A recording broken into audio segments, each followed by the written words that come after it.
Yeah, hello and a very warm good evening, everyone. I welcome you all to this highly anticipated online webinar on how to crack ISA 3.0 assessment test, which is organized by Digital Accounting and Assurance Board. I'm truly honored to stand before you as we gather here today to delve into the intricacies of the Information System Auditor examination with the insight of our highly esteemed speakers who've made remarkable contribution to the field. As Nanda sir is about to go, so I will not give his elaborated introduction.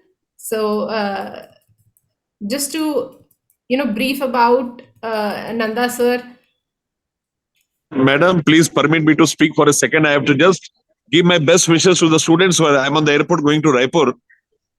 So my Okay, best wishes to all and my salutations to both the faculties, Amish Thakkarji, Avinash Gokhaleji. Salutations to you as well for moderating this session. I wish the session all great luck. Thank you. Thanks a lot. I withdraw. Thank you, sir. Thank Thank you you, so sir. much, sir. Thank you. Happy journey. Thank you, madam. Thanks a lot. Okay, so moving ahead, it's my pleasure to introduce and present our distinguished speaker, CA Amish Thakkar sir, an accomplished professional holding the title of FCA, Certified Information System Auditor, Certified Information Security Manager, and Diploma in Information System Audit. With a remarkable 22 plus years of international experience, Amish sir has excelled in forensic audit, investigation, system audit, and data analytics. His expertise extend to process reengineering in ERP, SAP, and CBS environment, as well as security reviews and risk-based audit in the media, shipping, and BFSI sectors. Sir is not only a seasoned practitioner, but also a dedicated educator. With over 13 years of experience as a faculty and moderator for the ISA course and 8 plus years for the FAFD course at ICAI. He has impacted the lives of many aspiring professionals. He has enriched the knowledge of professionals across India, Dubai, and Bahrain, contributing significantly to the fields of data analytics and forensic accounting. As an advisor, Sir has provided valuable insights to the IT committee of ICAI, showcasing his commitment to shaping the future of the profession. His rich experience as a visiting faculty at esteemed college in Mumbai further solidifies his reputation as an expert in accounts, finance, banking, insurance. Please join me in welcoming Mr. Amish Thakkar, a dynamic expert with an outstanding commitment to excellence. Over to you, Amish. Thank you very much, Neha, for such a wonderful and elaborate introduction. I am very pleased with the words that you have used. It feels me that I am on the ninth cloud. And a very warm good evening to each one of you who's there on this webinar and our respectable co-colleague Avinash sir. And I'll just quickly get on to the business, isn't it? Before I start, Neha, would you tell me how many participants have joined in?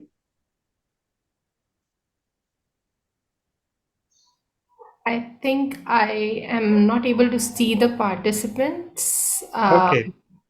Yeah, maybe Ayaz or Shubham would be able to tell.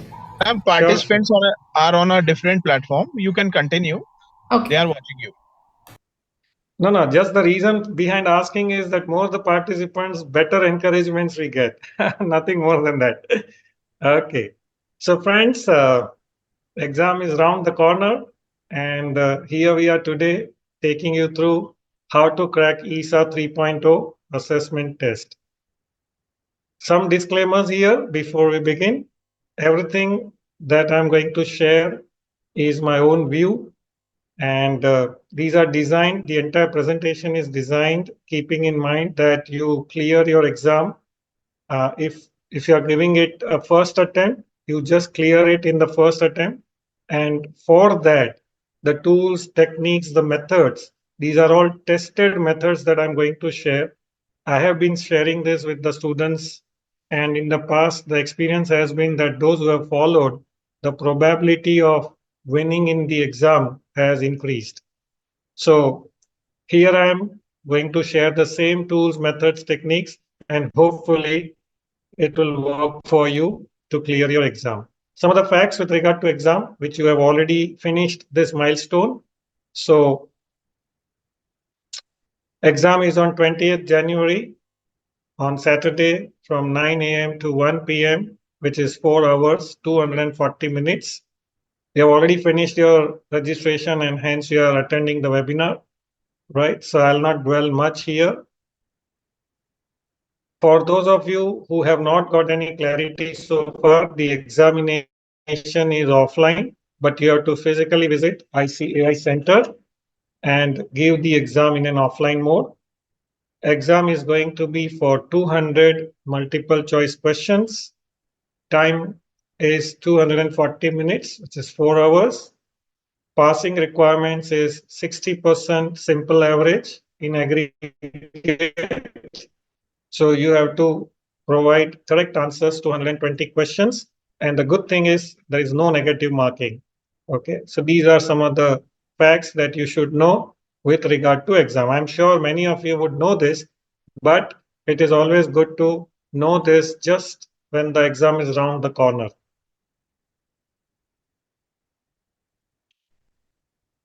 When you go to this link, everything about exam and all the rules, regulations, guidelines are provided. So even after attending today's session, if you have any doubts which are unresolved or uncleared, you can visit this link and you will be given access to this portal. There's this admit card, which is a new feature that has been introduced. There are guidance notes which you can go through before appearing for an exam.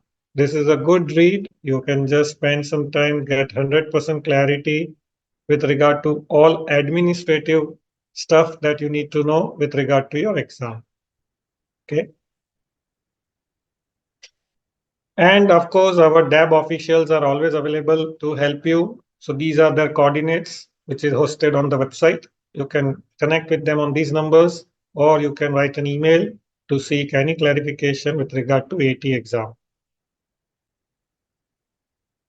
This is something that you should know, very, very important. Just hold on. Our entire DISA 3.0 course is divided into 6 modules. This is the weightage of the marks, right?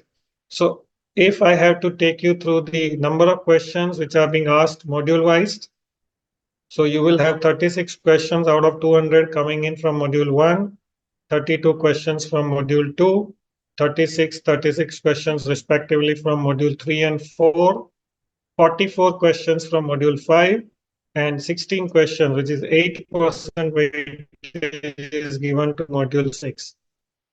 Okay. This is how your course structure for the exam is devised. So something basic about the exam, the structure, the marks pattern, and the question composition is what I have discussed with you. Now coming to the main objective of this session, why you are all here is you want to clear your exam. So I'll start with the first success factor, which is the most important, and we often undermine the importance of this. You have to take proper rest. You should be in your peaceful state of mind and in your sound health to appear for an exam. We often neglect this factor, but this is very, very important. Do not underestimate that technology. We have attended professional training, we have gone through modules, all of that is fine. But if you're not in a good state of mind, and if your anxiety levels are increasing just day or prior before the exam, then everything goes in vain. So your preparation and all needs to be equally balanced with the proper rest.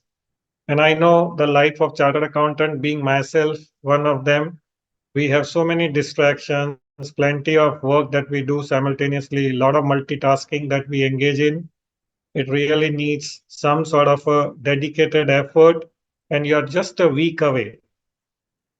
So if you start practicing from today onwards.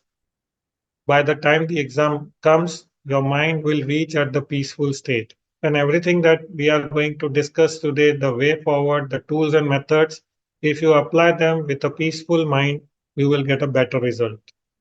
Okay. Besides having a peaceful state of mind, what is very, very important is clarity of concept. Please note, DISA course requires a working knowledge of the concepts. We are not expecting expert level knowledge from participants in this exam. So the entire coverage, the expectation is that you should know the concept and you should be able to implement it in the real life. Not as an expert, but you should have enough comfort zone or confidence to implement these concepts in real life scenario. Now, since we are already a week before the exam, I assume that you have gone through the module reading thoroughly. This is kind of a compulsion. No compromises on this. You have to read modules. Exam coverage is completely driven on the module content. So reading the modules thoroughly is very, very, it's a necessary, it's inevitable. Now, within this 7 days, from today onwards till the 19th, because 20th is the exam, today we are on 12th. So effectively, you have got 7 days to kind of quickly run through the tools and techniques that we are going to suggest. What is it that you should be doing in this 7 days? So you have to revise the key concepts for which today me and my colleague faculty, Gokhale sir, is going to take you through the key concepts. We are quickly going to revise those concepts for you. And if you think that you are not comfortable on these concepts, immediately you have to start putting some effort revising those key concepts. Okay, so by the end of this session, you will have a complete clarity on what are the key concepts, module wise, chapter wise. I will be taking you through module 1, 2, and 3, and my faculty colleague Gokhale sir will take you through module 5, 4, 5, and 6. Immediately after you revise the key concept, you have to start solving MCQs and give mock tests. This has to be done. Again, there is no compromise, no excuses. You have to find time. And the best time to apply or do a mock test is morning. Get up little early. Maybe if you cannot do 4 hours on day 1 or 2, first 2 days only do partial test. Sit for 2 hours, see whether you are able to sit. The most difficult part in MCQ related questions is that your mind has to be constantly thinking. But we are not used to sit and think continuously for 4 hours. So one of the reasons why participants lack confidence or focus or attention at the later part of the exam is that they are not used to sit for 4 hours. So you have to rehearse it. And the only way you can rehearse it is by giving mock tests. It is very, very important. So when you do a mock test, you will be able to test your ability, whether you can sit for 4 hours. And to your surprise, this is the most difficult challenge that you have to pass. Sitting for 4 hours, constantly analyzing the questions and answers is something which is a key here. And again in my slides, I'm going to repeat this, that since there is no negative marking, do not leave any single question.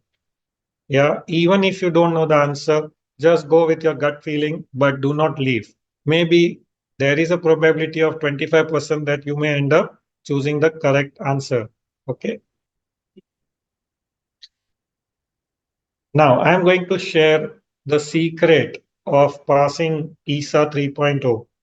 If you analyze the coverage of DISA course, it revolves around only 3 magical terms, which is C, I, and A. You take any module, you take any chapter, you take any concept, it revolves around CIA risk, confidentiality, integrity, and availability risk. Okay, so you have to evaluate the questions keeping yourself or wearing the hat of an IS auditor. The approach remains the same. The way we do other audits, there is no difference in our approach. The mindset remains the same. We have to identify the risks associated with the IT infrastructure. Like a statutory auditor, we conduct an audit of books of accounts. Here, we conduct audit of 5 important pillars of IT or IS infrastructure, namely software, hardware, network, information or data, and users or people management. Any organization using IT or IS infrastructure necessarily deploy many types of software, different types of hardwares, a network environment, and generates the most important asset, which is information, and processes a lot of data with the help of IT team. And here we talk about IT team as a people or users. Okay, so entire course, your mindset is that if an organization is using this 5 component, what are the risks associated with confidentiality, integrity, and availability? Also, while solving the questions, you have to remember these important keys. What are these keys and the philosophy? In fact, these are the philosophies of the IS infrastructure.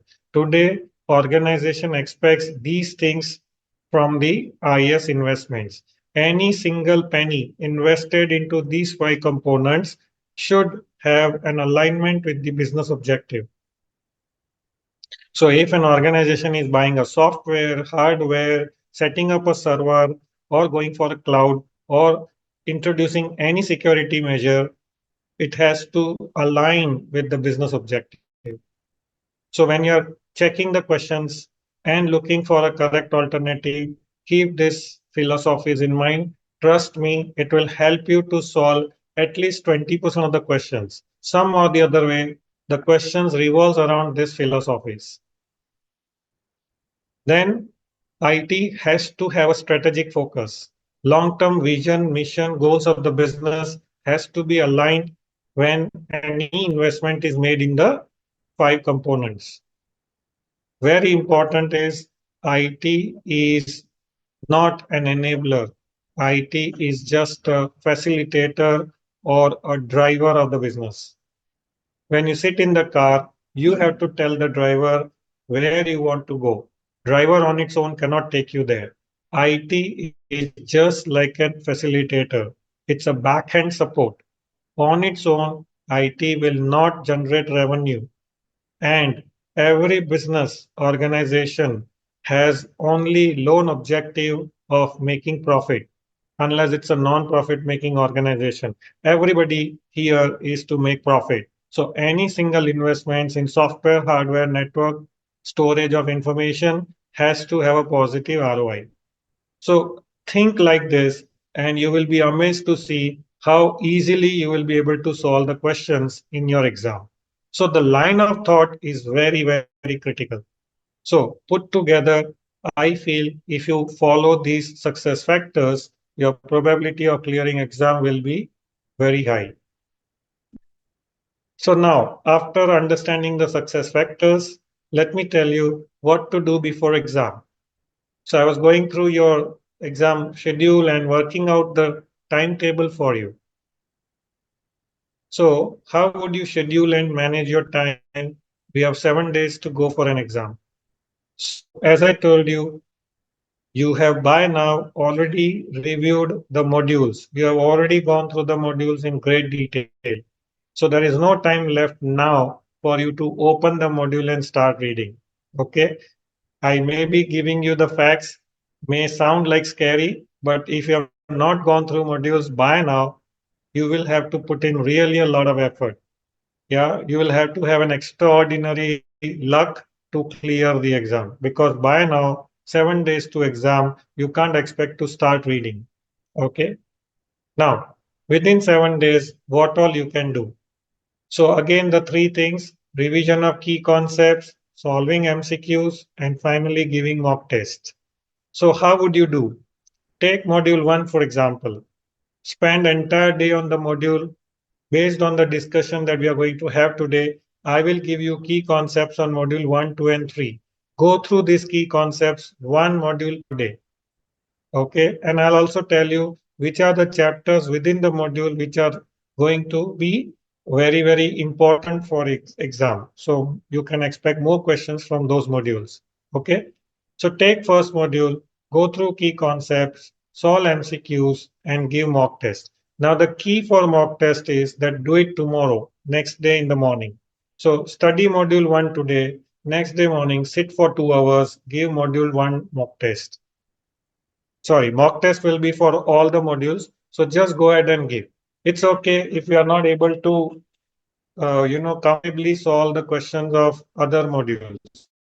Maybe you might need revision, but with your first reading, you'll be able to go through the mock test. So first day, go through module 1, morning, start with the mock test. Second day, go through key concepts of module 2, solve MCQs of module 2, and third day morning, give mock test. Now, when you do a mock test on the third day, do it for 3 hours. Yeah, first day, don't just go for 4 hours because it will annoy you or frustrate you or give you negative vibes. Okay, so slowly and gradually build your capability. Module 3, again, read on the third day and give mock test on the fourth day. If you're not comfortable, again, stick to 3 hours. And last, module 5, according to me, will require 2 days. It's a slightly difficult module, a lot of technology is involved. So spend 2 days on module 5 and half day on module 6. Again, sir is also going to give and share his views on it. Again, as I said, these are our views. You may, at your discretion, follow the better method which you feel comfortable. This is with the assumption that all the module I am giving equal weightage. In some modules, you are comfortable, you are very, very confident that you don't need to spend time in revising. You can simply go ahead and look at other modules and give weightage to them. Purely your decision.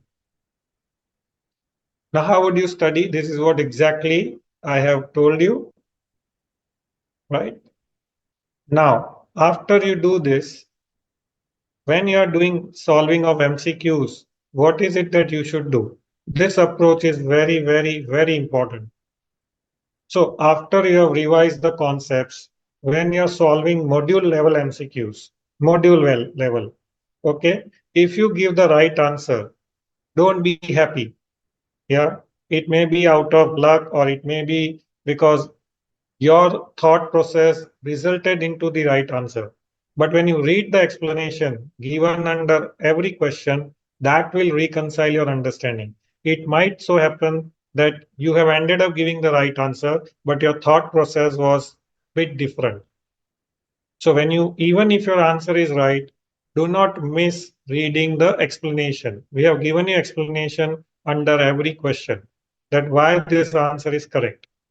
So when you read that, and if your logics or understanding behind selecting the correct answer is same, you should be happy. Okay. As far as your wrong answer is concerned, you have to refer to the explanation, correct your understanding, and reattempt the question. Now you don't have the time for reattempting, so just correct your understanding. Maybe that question or a similar sort of question will come in your mock test. Yeah, so this is what I've already discussed. So revise the concepts, solve MCQs, and one mock test per day. That will drive you home. Now, what you should do before exam is what I have already told you. I have already shared success factors. Now it's time what you should do during the exam. Okay, have a sound sleep, comfortable sleep, minimum 8 hours sleep before the exam day. Don't rush yourself just a day prior to exam. Okay, nothing is going to change at the last minute. Okay, so feel free, make yourself comfortable, and then go for an exam center. Reach your center at least half an hour early, settle down, relax, and then with a peaceful mind, start your paper. Okay, now this technique has worked for many participants and they have successfully been able to clear the exam. Now, this again requires a lot of rehearsal. You have got 7 days to rehearse. This is purely my method. All the exams that I have given in the past, I applied it and it worked wonder for me. Like all the MCQs of CISA, CSAM, CIA. So this has worked really well for me. And I hope this will yield a positive result for all of you. So see how I do. We have got 200 questions. We have got 240 minutes. Time available to solve one question is 1 minute 12 seconds. Sorry, 1 minute, yes, 12 seconds. So you have got 72 seconds to solve one question. Now, how do you go about spending your 72 seconds? So the key is all these exams has to do with your psychology of mind. Most of the participants find MCQ exam difficult, and even the toughest exam in the world are open book exam, MCQ exams, but people still fail. Why? It has got to do with psychology. When we read the question, we immediately, simultaneously at times, flip through or with the bird's eye view, also look at the option. The moment you look at the options without understanding the question, that's where the problem comes. So what you should do, take a palm and hide all the 4 options. Don't look at the options unless you finish first reading of your question. So first reading of the question and finding the keywords, you should spend 30 seconds. This I am talking on an average. There are certain questions which are small questions, 1-liner, 2-liner, which you can finish reading in 15 seconds. There are big questions, case studies, or which are 7-8 line questions or 4-5 line, which may take more. So on an average, 30 seconds is what you can do. Try this when you're solving mock test. Okay. Then when you're reading the question, there will be a keyword. Not all the question contains keyword, but most of the time you will be able to find a keyword from the first reading. When you find the keyword, keep that in your mind, lift your palm, and now read the options A, B, C, D, 15 seconds. So when you read the first option, see if it is connecting to the keyword. If yes, keep that in mind. Look at B. If no, just strike it off. C, no, strike it off. D, if you are not sure, just keep for your evaluation. So now after reading, you have got A and D as a probable choice. And most of the time, you will have a 2 close matches out of 4. 2 will be outrightly different or 1 will be completely different, which you will be able to strike off immediately. Right? Then you have got 20 seconds to read again. Now here, read the question once again and connect the keyword with the 2 options which you originally thought are connected. And finally, you have got 7 seconds to select the option. And this really requires lot of rehearsal. And you have got 7 days to rehearse this. Yeah. So first 2 days when you do mock test, do not bother about whether you are able to finish it in time. Just see whether you are able to do this. That doesn't mean that you should keep a stopwatch or something. Yeah. After solving 10 questions, see how much time you have taken. So 10 questions typically would be what? 12 minutes or something. See whether you are around that time. Okay. Do not do it for one question at a time. Yeah. Now, I have given few examples also of the question to explain what this means. Again, I am highlighting the fact, attempt all the questions, there is no negative marking. Okay, so now some rehearsal here, how to find a keyword.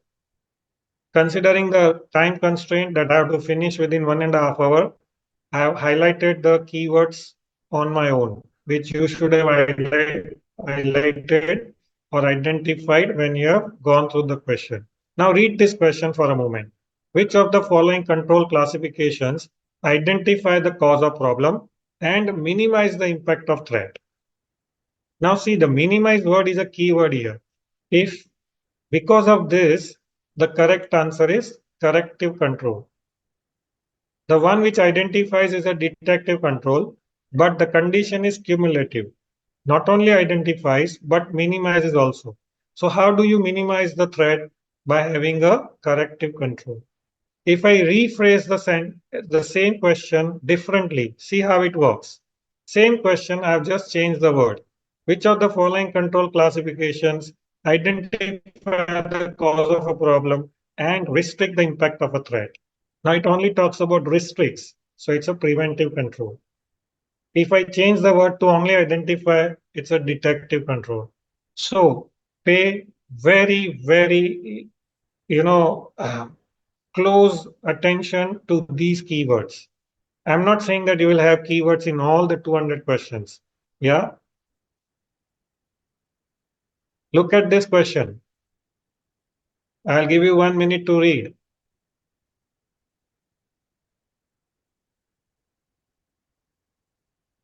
Now it's a webinar, so I cannot ask you for the answer, but let me tell you. When you're trying to enter a purchase order, Tally or your accounting system or your invoice generation system tells you the message that request could not be processed, which means could not is the keyword. Software is prohibiting you. So it is a preventive control. Same situation, look at this. After you enter a purchase order, you get intimation, insufficient funds, budget exceeded, but it allows you to enter. What Tally does. In Tally, you can record negative sales transaction, zero value sales invoice. This is this. So this is which control? It is only detective control. It just detects something wrong has happened, but it is not preventing you. Hope you have got the idea of what I'm trying to tell you. So if you solve questions like this, focusing on the keyword, you will be able to quickly shortlist the correct answer. Sometimes you get the words like primary, most.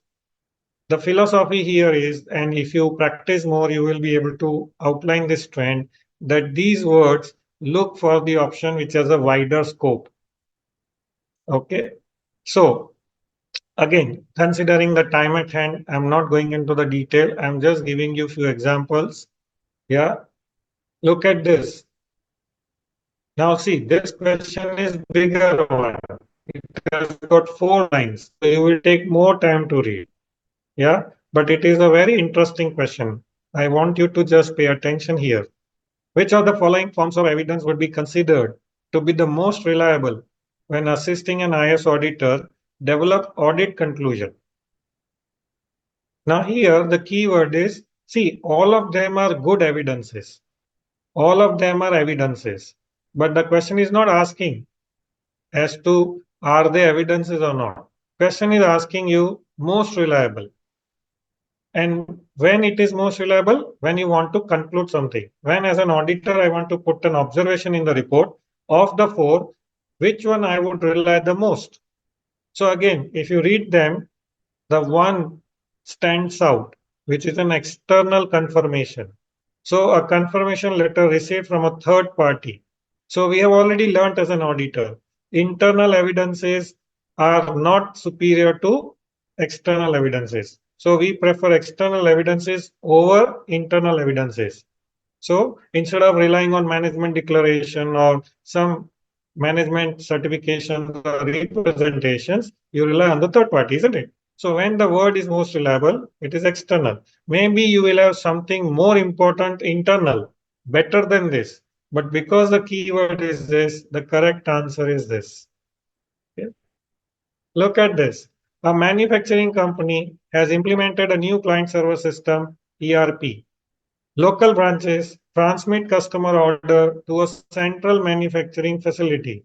Which of the following would be the best to ensure that orders are entered correctly and the corresponding products produced? Now here, and is a critical word. Could you imagine? This is the key word. Why? Because here, all these 4 controls are correct controls. All these 4 controls will give you the answer to this. But and means it's a cumulative condition. Cumulative means we want to ensure the control which will give me accurate entry and the control which will give me a corresponding product to be produced. In the sense that based on the correct entry of the purchase order, the goods are manufactured in the factory in the right way. So if an order is for 100 units, the production has to be for 100 units. And how do I know that order is for 100 entries? Because the order is coming in from the branches. So how do I know that branch has put in 1000 quantity, but here I have received 100? So there is no integrity issue. So if I have to check both, verifying production to customer order is the most important of the four if the condition is AND. Suppose if I don't have AND, then all the three will work. Yeah, then all the four will work, but three of them also could be the correct answer. Yeah, so this is how you have to analyze the questions. Don't even ignore that AND can be a keyword. Sometimes even the words which we don't think could be a keyword. So that's why I have given you a few examples. So considering that I have got 1.5 hours, first half an hour, I thought I'll give you this generic understanding, all the important points that you should remember. And now we are starting with module 1. So half an hour I will devote to 20 minutes or so I will devote to module 1, 20 minutes to module 2, and 20 minutes to module 3. This is how we will finish the key concepts in next 1 hour. Okay. So before that, I just would like to take a pause and see if there are any questions. Is my speed okay? Any feedback from Neha, if she can help me? Any questions have we got so far?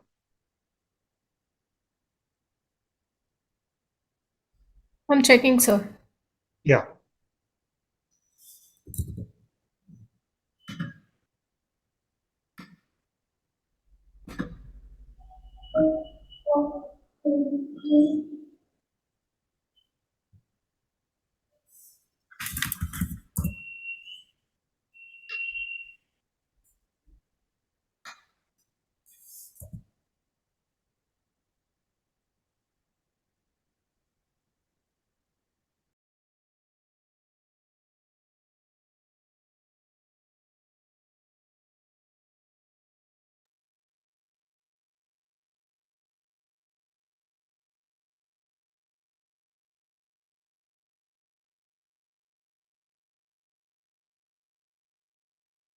All right. Meanwhile, Neha checks for any queries. Let us proceed with key concepts of module 1. Your module 1 is... No question, sir. Okay. That's... Yeah, it's just Richa is asking where is the mock test available? Okay, I'll share the link with you to download the mock tests. Yeah. So that we'll share it in the chat box. Maybe I will share it with Neha. You can get the link from her. You can download mock test papers. Okay. All right. Now, module 1. Let me tell you, 18% weightage and one of the best for scoring in exam.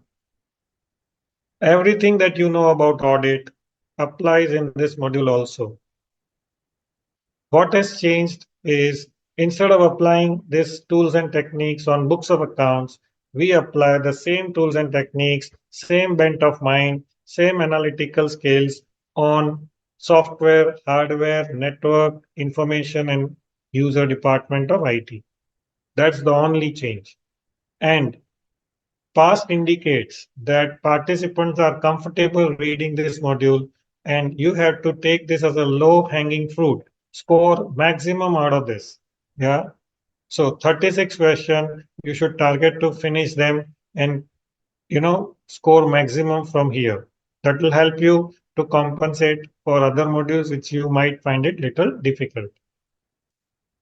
Now, within module 1, there are 6 chapters. I would encourage you to go for your reading in the sequence of chapter 1, 2, and 3 together. They are interconnected. You cannot change the order. If you do it, you will find it difficult to link the concept. So if you are revising the key concept, start with chapter 1 and 2 and 3. Chapter 4 and 5 can be taken together. They are similar in nature. Marginally, the contents are different. And chapter 6 is very small. You can expect very few questions from this. So if you are running short of time, your focus should be on chapter 1 and 2. Maximum questions you can expect from module 1 from these chapters. Of course, these are important. Don't take me otherwise. Yeah, this is purely the assessment of the past trends is what I'm saying. In no case I'm telling you to ignore anything, or I'm not suggesting the paper pattern also. So don't take me on that. Yeah. So let us go ahead and learn important concepts of chapter 1. Chapter 1 covers all your standards on auditing. They are applicable as is verbatim to systems auditor also. Okay. So as a chartered accountant, as a DSA, if you are doing any systems audit, you have to mandatorily follow standards on auditing. What we have in addition is something called as ITAF.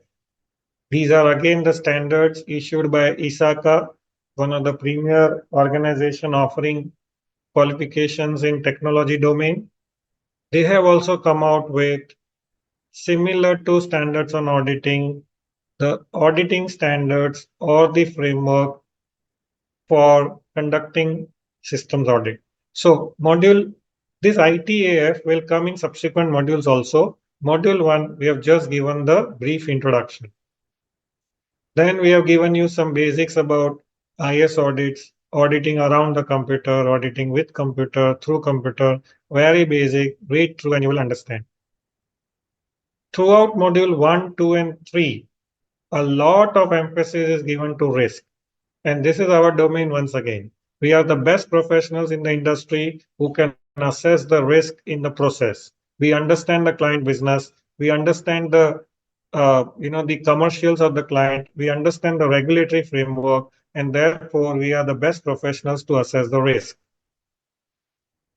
So some other concept of risks, what is threat, what is vulnerability is what you have to be very clear about. Vulnerability is a weakness. Any software you take, any hardware you take, any network that you kind of configure, it will have some or the other vulnerability. The simple example is whenever you install any app in your mobile, regularly you go to the Google Play and you update your app. So when you're updating, the reasons for update is bug fixing or some sort of system improvement, something like that you see. That's nothing but the vulnerability found in the system.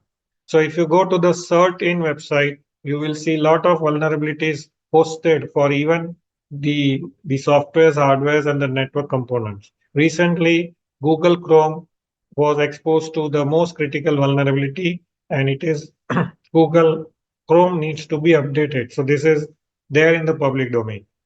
There's no time for us to go through that detail. I'm just giving you examples so that you can correlate quickly.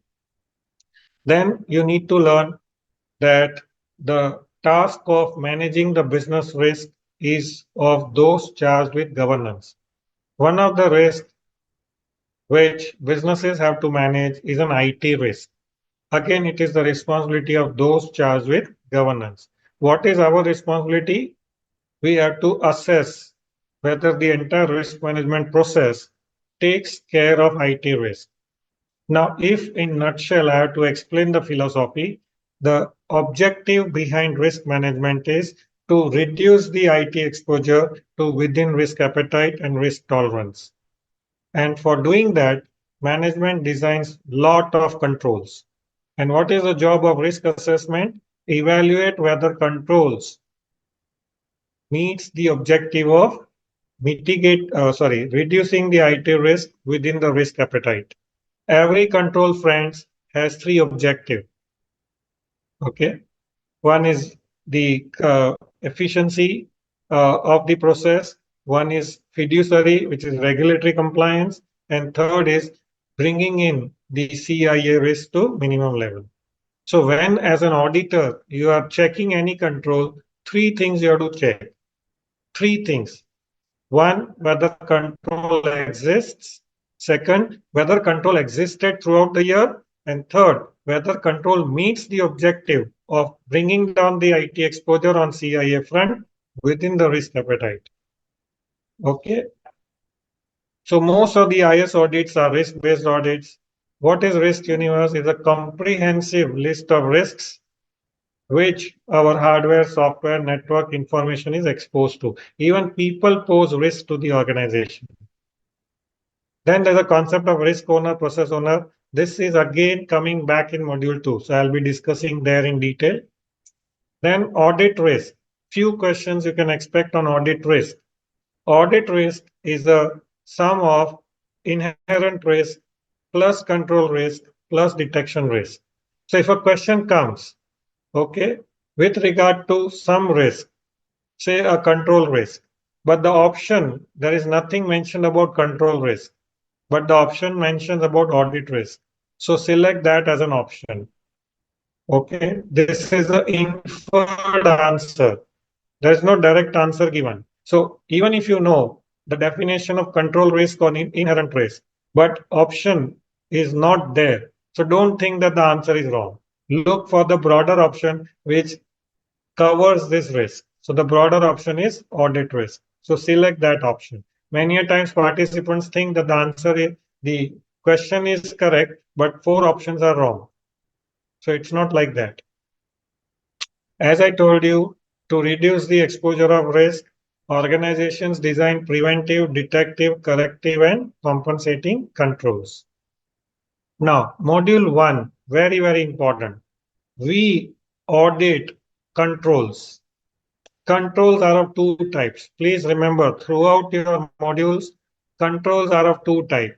One is IT general controls, the other is application controls. That's it. Okay. Every control that talks about operating system, that talks about system software, that talks about hardware, that talks about network, they fall under, or even people and information, they fall under IT general control. Only one component of software, which is application, is carved out. An application has 6 controls that we will study later, but I have highlighted here. Every application, say a Tally is an application. Your core banking solution, Finacle, FlexCube, Banks24, JD Edward, they are applications. Ticket booking application.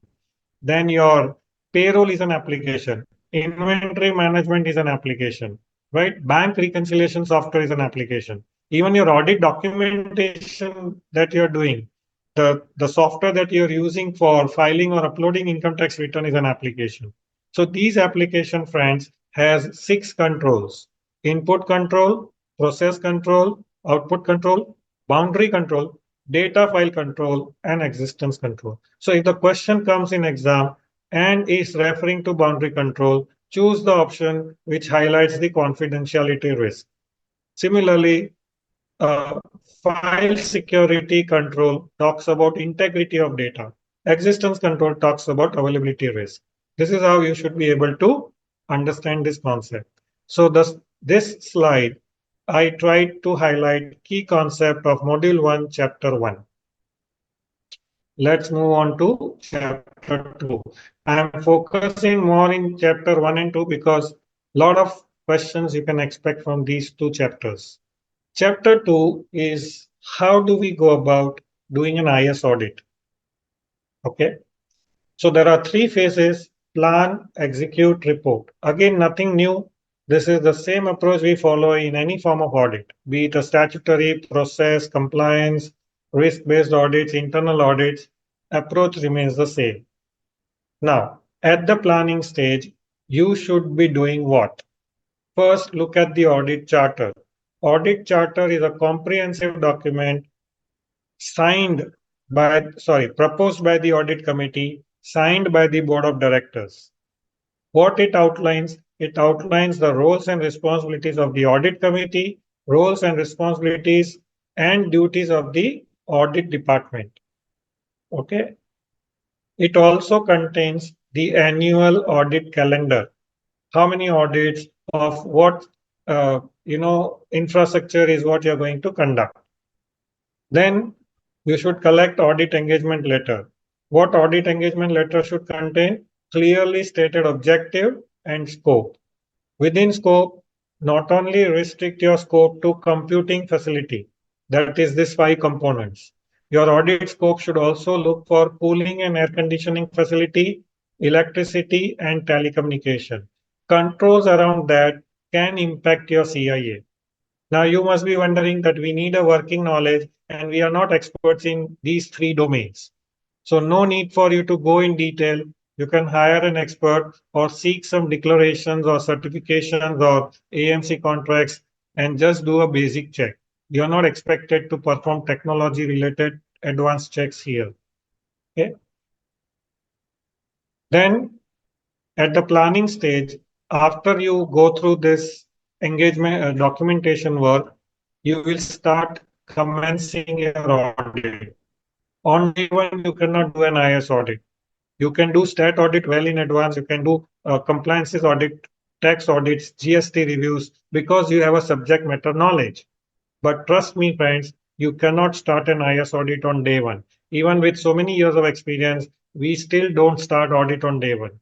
We spend a lot of amount of time understanding the client's business, regulatory frameworks, and applicable standards.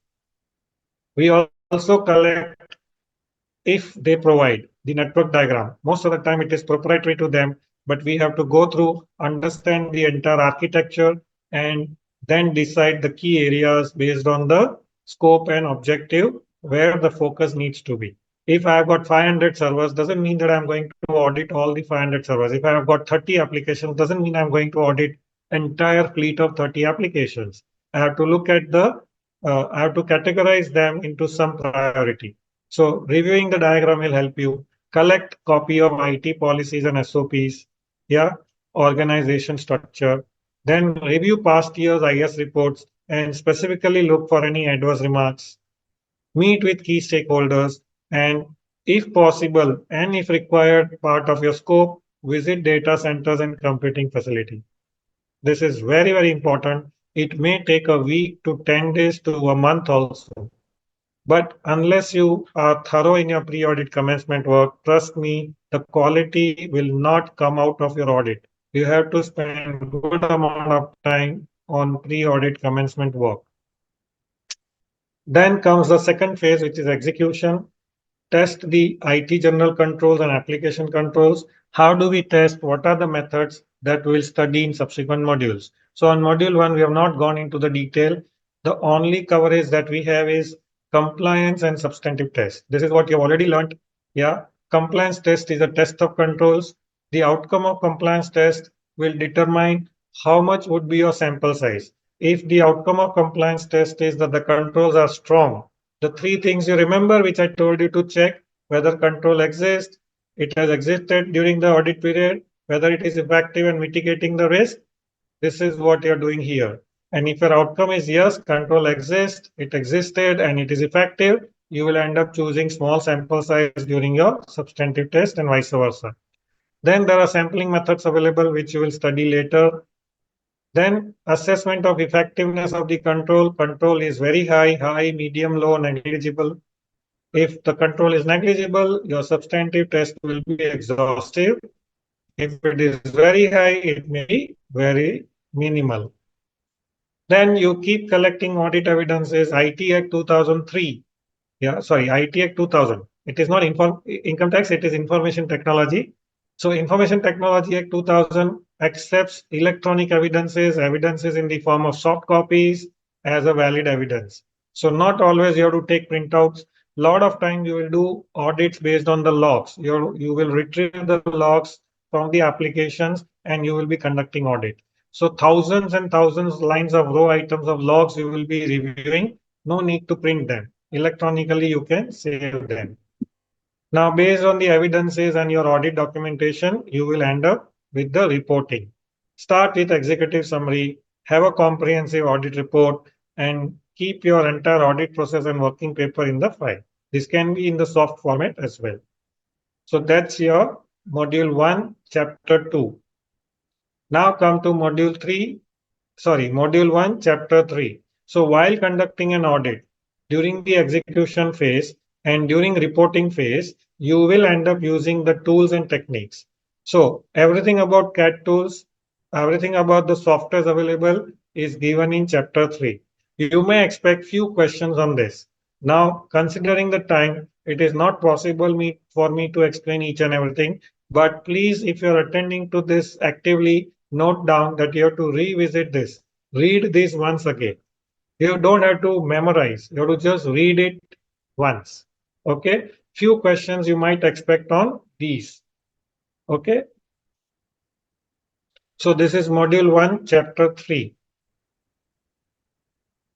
If you want, you can take a photograph of this slide so that maybe you know what needs to be referred. Module 1, chapter 4. Now here onwards, as I told you, module 1, chapter 1, 2, 3 has to be read in conjunction, one after the other in that sequence. Chapter 4 and 5 you can swap. If you are comfortable to read 5, you can take 5, no problem. Here, the focus is only on application control. Those 6 controls that I spoke about, that is what we are checking. So chapter 4 focus is more on business application selection parameter. Now, suppose you are running a business. You are into trading, manufacturing, and retailing. That is manufacturing, wholesaling, retailing, and stocking. Now, you have a choice. Either you develop the application in-house or you buy a ready-made solutions available off the shelf. So for accounting, say you decided to go with Tally. But while shortlisting Tally, you had other 2 applications also, which other competitors are using. Now, how would you select whether Tally is good for you or other applications? So these are the parameters. Okay. And what are the objectives of the application controls? So as I told you, there are 6 controls. So these are the objectives. Again, go through just before the exam. Okay, so I've added this 6 controls and 6 objectives are given in your module. I have just added which objective it serves. Okay, just go through them at your convenience. Now, come to chapter 5, module 1, application control review of a specialized system. Specialized system means what? Say, airline industry is using Galileo, for example, for the ticket booking. NPCI is using a specialized system for doing your 3-way reconciliation of your online payments, digital wallet payments. Yeah, or bank is using SWIFT system, or toll bridge operation, the project that you have got. They are using a separate specialized system for toll collection and booking and reconciliation. So pharmaceutical companies, they are using research softwares, very, very unique to their industry. So these are called specialized systems. So how do you test the controls? Again, all the auditing techniques that you apply, you can apply here as well. So this chapter is very easy. When you read through, you will be amazed to see that you are reading everything what you were reading in the auditing paper. There's nothing new here. Okay. Last chapter, IT-enabled services of module 1.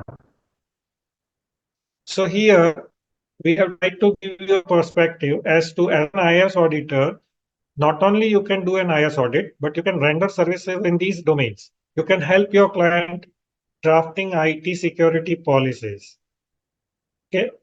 Like when your client purchases an application or purchases any hardware or maintains data on cloud, they may need some processes to ensure the CIA risk is taken care of. They may not have any idea. So you can render these services. So these are all about services. And therefore, I told you that from the exam standpoint, the questions might be thin here because these are all real life services that you can render. Okay. So this is what we are with module 1. Again, I'm taking a 2-minute break. If any questions, let me know.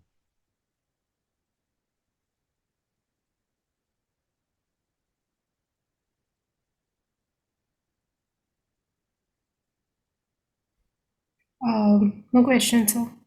All right. Good. So now we'll come to module 2. Module 2, friends, is on GRC, governance, risk, and compliance. and it has got another section which is business continuity management. So this module has two concepts in itself, and both are important from exam standpoint. Okay, a lot of concepts about risk, vulnerability, threat, exploitations is what you have understood in module 1. We have taken it one level further, dwell more into the detail in module 2. Now, module 2, if you look at chapter 1, it is conceptual in nature. It explains all the concepts, okay, like corporate governance, then your enterprise governance or enterprise governance of IT, okay. And after understanding the concept, chapter 2 talks about what are the frameworks that supports this concept, say a COBIT or ISO, yeah. So if you read chapter 1 and then read chapter 2, you will understand better. They are interconnected in that sense.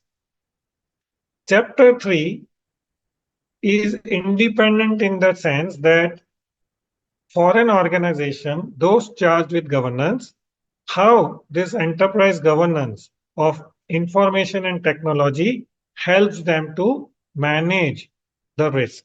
They are answerable to larger stakeholders. So if any exposure, say a hacking attempt happened on the net banking, or their website was defaced, or there is an SQL injection attack on the website, or there's a spoofing attack or diversion attack where nobody is able to access their website. Imagine if Uber's mobile app is hacked, and because of which customers are not able to make booking. It's a huge loss to the business, right?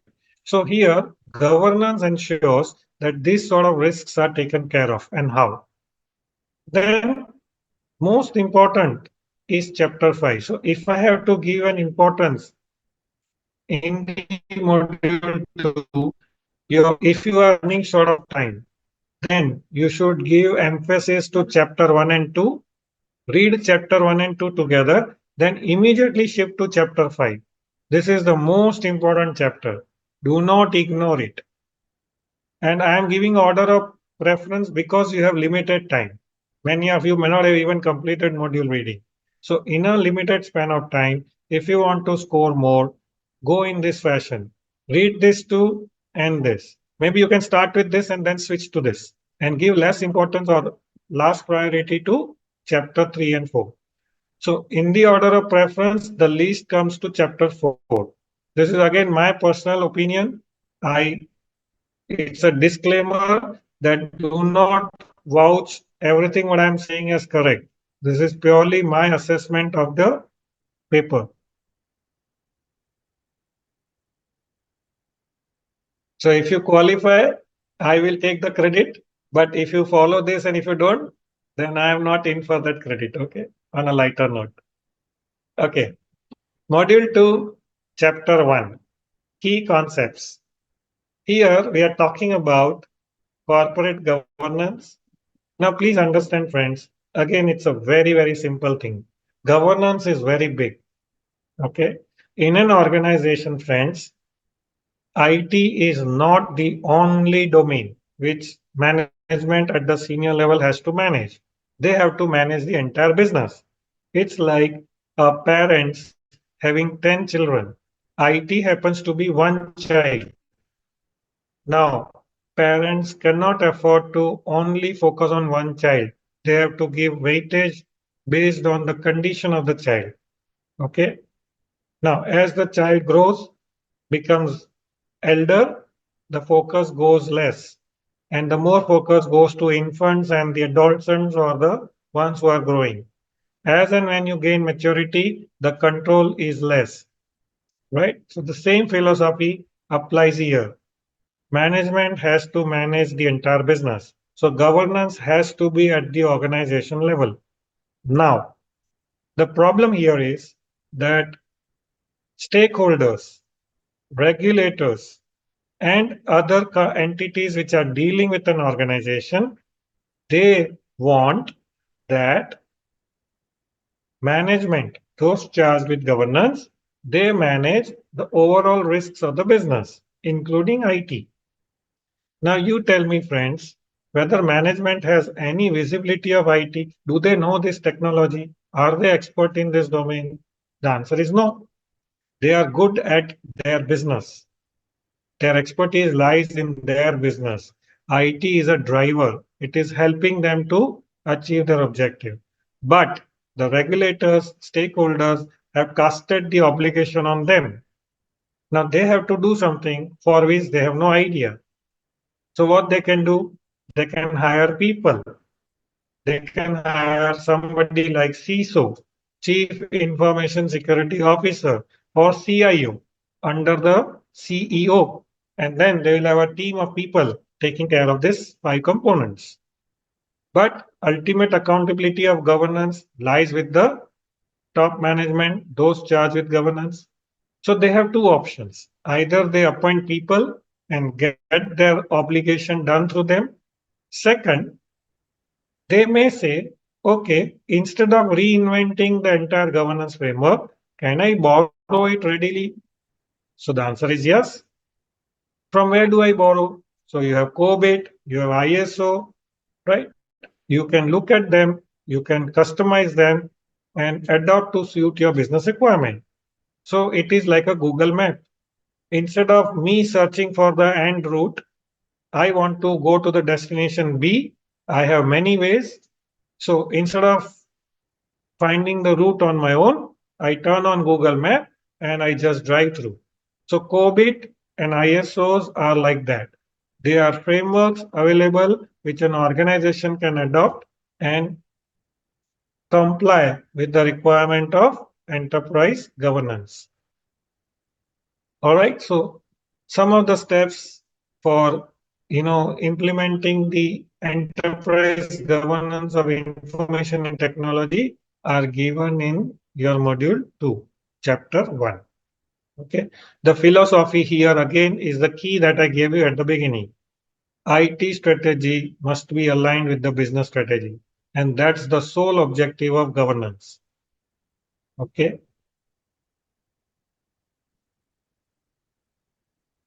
Then module 2, chapter 2 talks about frameworks. So as I told you, if you read chapter 1, all the key concepts about governance is what you will understand.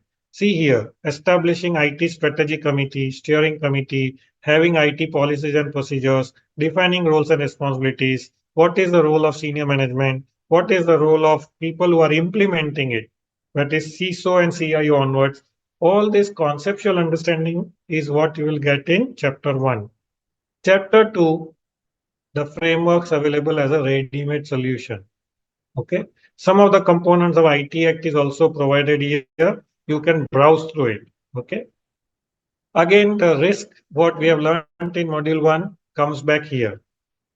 Every enterprise risk management process has 3 objectives. This is something you have to memorize. This is the only thing I'll tell you to memorize because questions do come on this. And if you know that these are the objectives of ERM, you will be able to apply this logic and be able to choose the correct option. So why do we do risk management? Why do we identify risk? Why do we treat the risk? We can either transfer the risk, we can take insurances, we can mitigate the risk by having controls, we can accept the risk, we can share the risk, we can get into joint venture agreement, we can outsource the process. Cloud is a classic example of sharing the risk. Yeah. So why do we do all this? To realize the benefit, to minimize the risk, and maximize the use of hardware, software, network, information, and people. You have to somehow understand the philosophy of this. So any question with regard to this, I'm sure if you know this 3 objective, you will be able to find the correct answer. Then you have to understand these concepts. What is risk appetite, risk tolerance, risk identification, risk evaluation, prioritization, and monitoring. So if I suggest you take a photograph of this slide, go through these concepts in detail. I can take you, but it's not possible because we have time constraint and we have module 3 also to cover.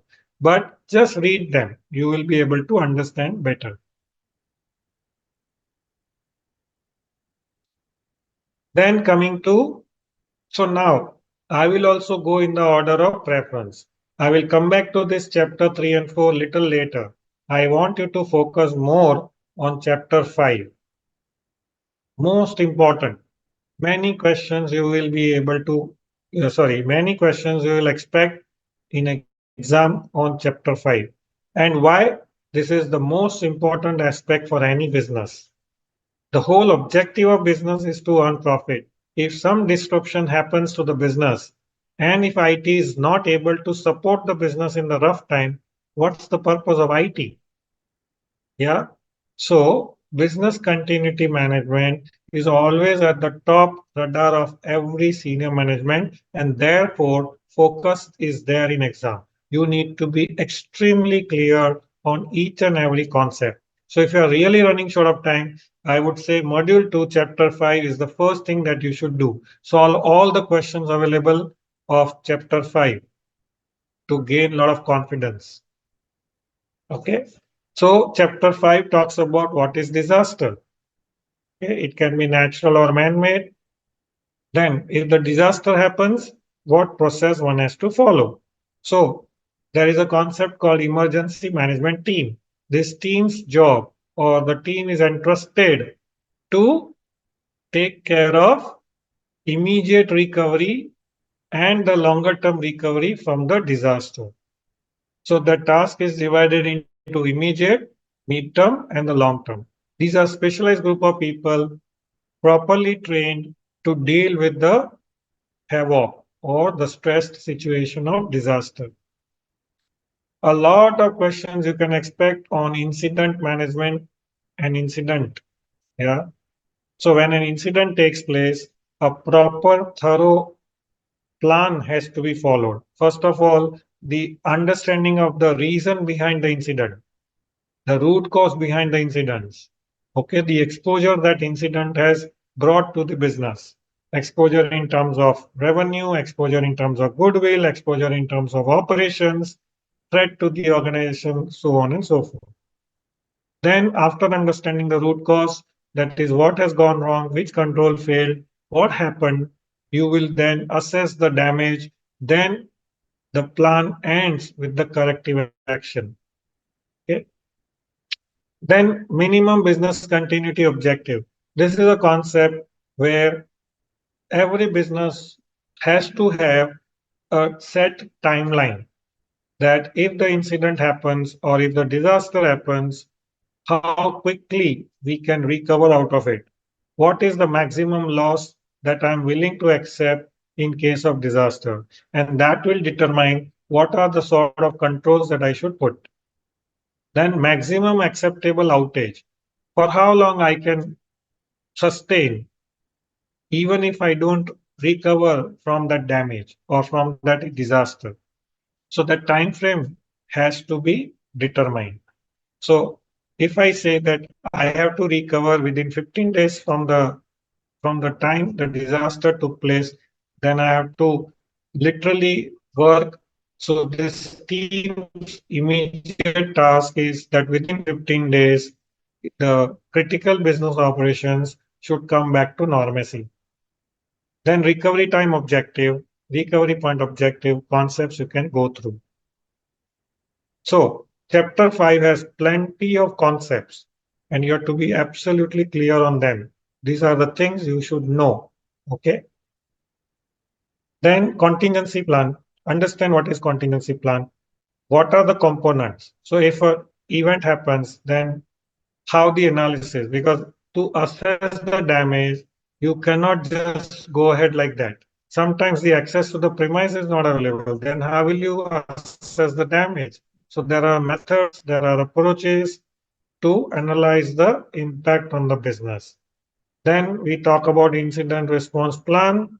There's a specialized team available who can deal with media and PR relations. Not anybody or everybody, including senior people or an employee, can go and talk about the incident. People are trained to deal with me, in such situation. Then what is BCP DRB? Most of the time, the questions will come on this concept. What is the content of BCP plan? What is the content of DRP plan? Then you have to know the difference between the two. Then having a plan, is it enough? The answer is no.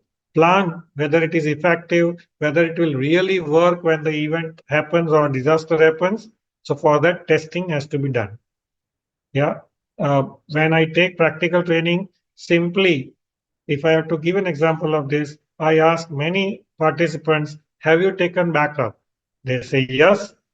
Then the next question is, have you tried restoring it? The answer is no, which means you have control in place, you have implemented the control, but the testing of control hasn't happened. Now, what if something goes wrong and when you're trying to restore, you realize the fact that your disks are damaged or the last few months' data is not getting recorded for some weird reason? Maybe the disk has got damaged, the tracks have got damaged, or the hardware itself has become unusable because of repeated attempts. Maybe the damage has happened, but because you have not tested, you have no visibility around that. So testing of BCP is very, very important.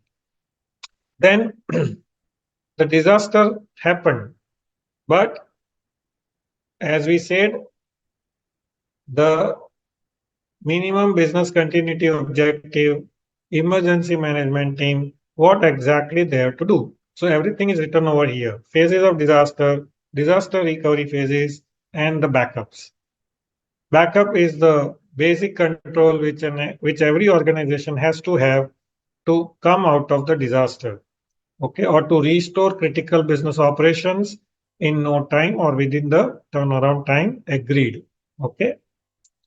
Now, as far as backup is concerned, your various methodologies are given in your module. Please go through them. Yeah.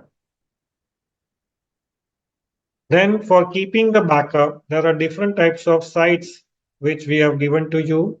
So a site can be a mirror site. So if I have a server, which is a very critical Z level security kind of a server where my critical business data is stored, then I need a mirror site. Okay. Now, depending upon the type of data, depending upon the business processes, criticality, you can decide the site. Mirror site is the most costliest site to maintain. So if it is not cost effective, the kind of data that you're storing or the process that you're looking at is a business as usual or a routine process, even if it gets disturbed, there's no major challenge or disruption, then go for other types of site. Yeah. So that's about chapter 5. Quickly I'll take you to chapter 3. Chapter 3 talks about if you have to implement the tool of enterprise governance of information and technology using COBIT 2019, what are the phases? Okay, either you do it yourself or you adopt this, what are the phases? So go through these phases. Again, in the order of preference, chapter 5, chapter 1, chapter 2, chapter 3, and 4. So here you can just go through. If you remember, fine. If you don't, leave it. Now you have no time for going into the depth of it. Okay. And where do I have to implement EGIT to mitigate my IT risk? So especially when you're outsourcing something. Okay. Whenever you are outsourcing application development, network management, monitoring and security, or even you are taking the entire outsourcing, including your operating system, your system software, your hardware, etc., you have to ensure that EGIT is in place. So basically, it is for critical areas. Okay. Now, this is your chapter 4, which is performance management. Now, throughout the year, your IT team has done their job, starting from CIO, then CISO, Chief Technology Officer, data entry operators, data administrator, librarian. There are so many different categories of people we hire. And of course, we pay salary to them.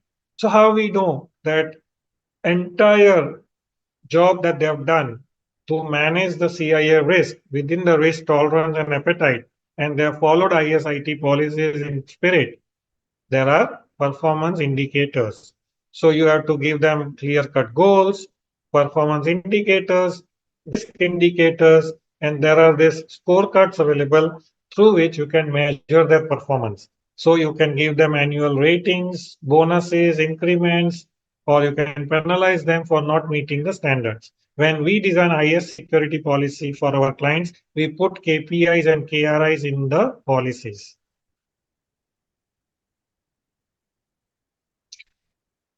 So that's about module 2. I'm left with 7 minutes. I will quickly cover module 3 within that 7 minutes.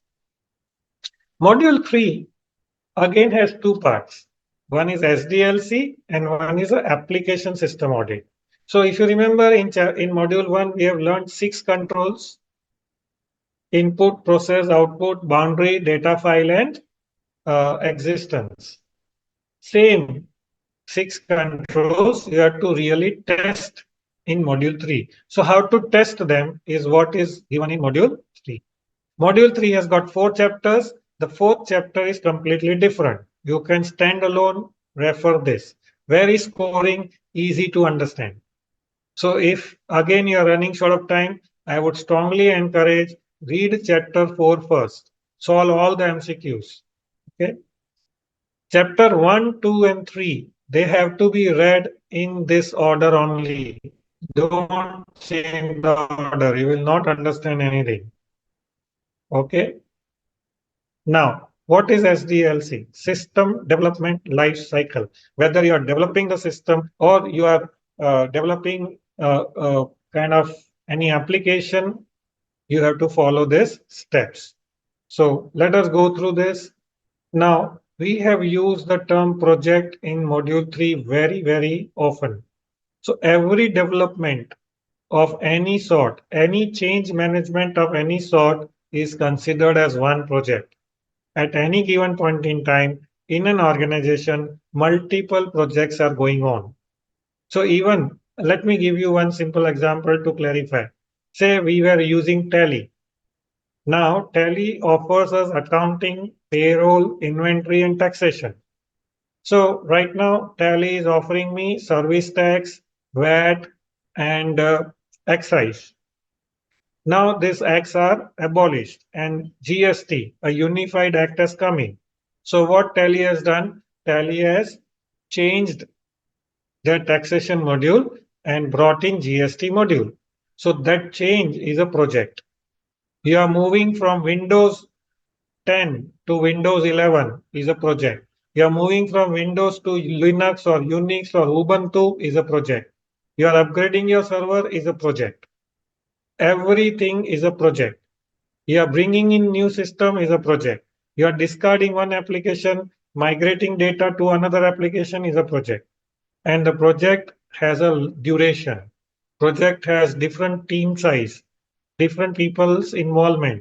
There'll be process owners, there'll be data owners, and then the IT team. They work in tandem.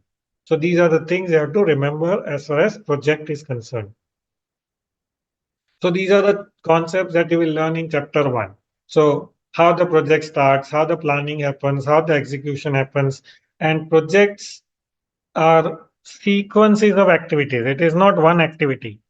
So if I have to migrate Tally data from earlier version to new version, or Tally data into SAP HANA module or accounting module of ERP, then series of activities has to happen. So how do I keep a track of this? So I have these tools.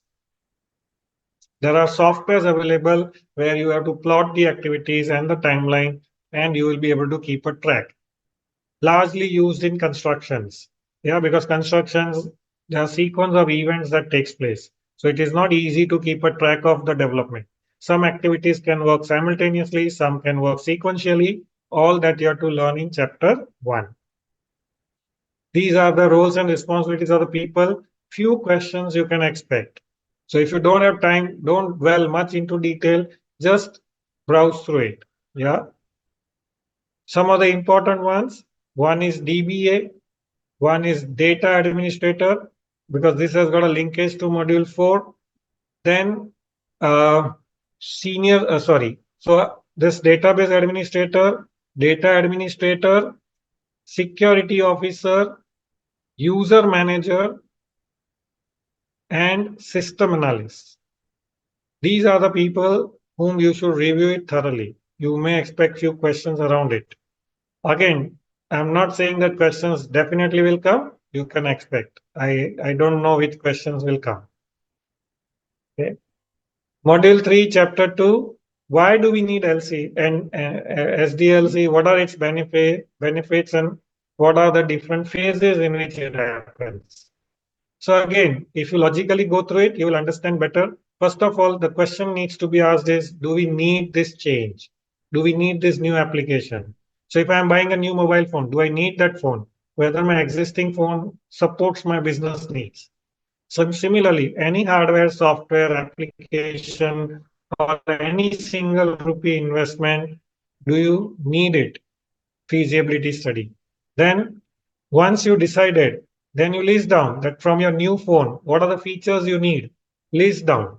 When you come to the fact that you need all this, then you will come to know, okay, which phone is going to meet your needs. So only after you seeking requirements from the user, you will end up making a decision whether there's a ready-made software solution available in the market, hardware solution available in the market, or I need to get it designed.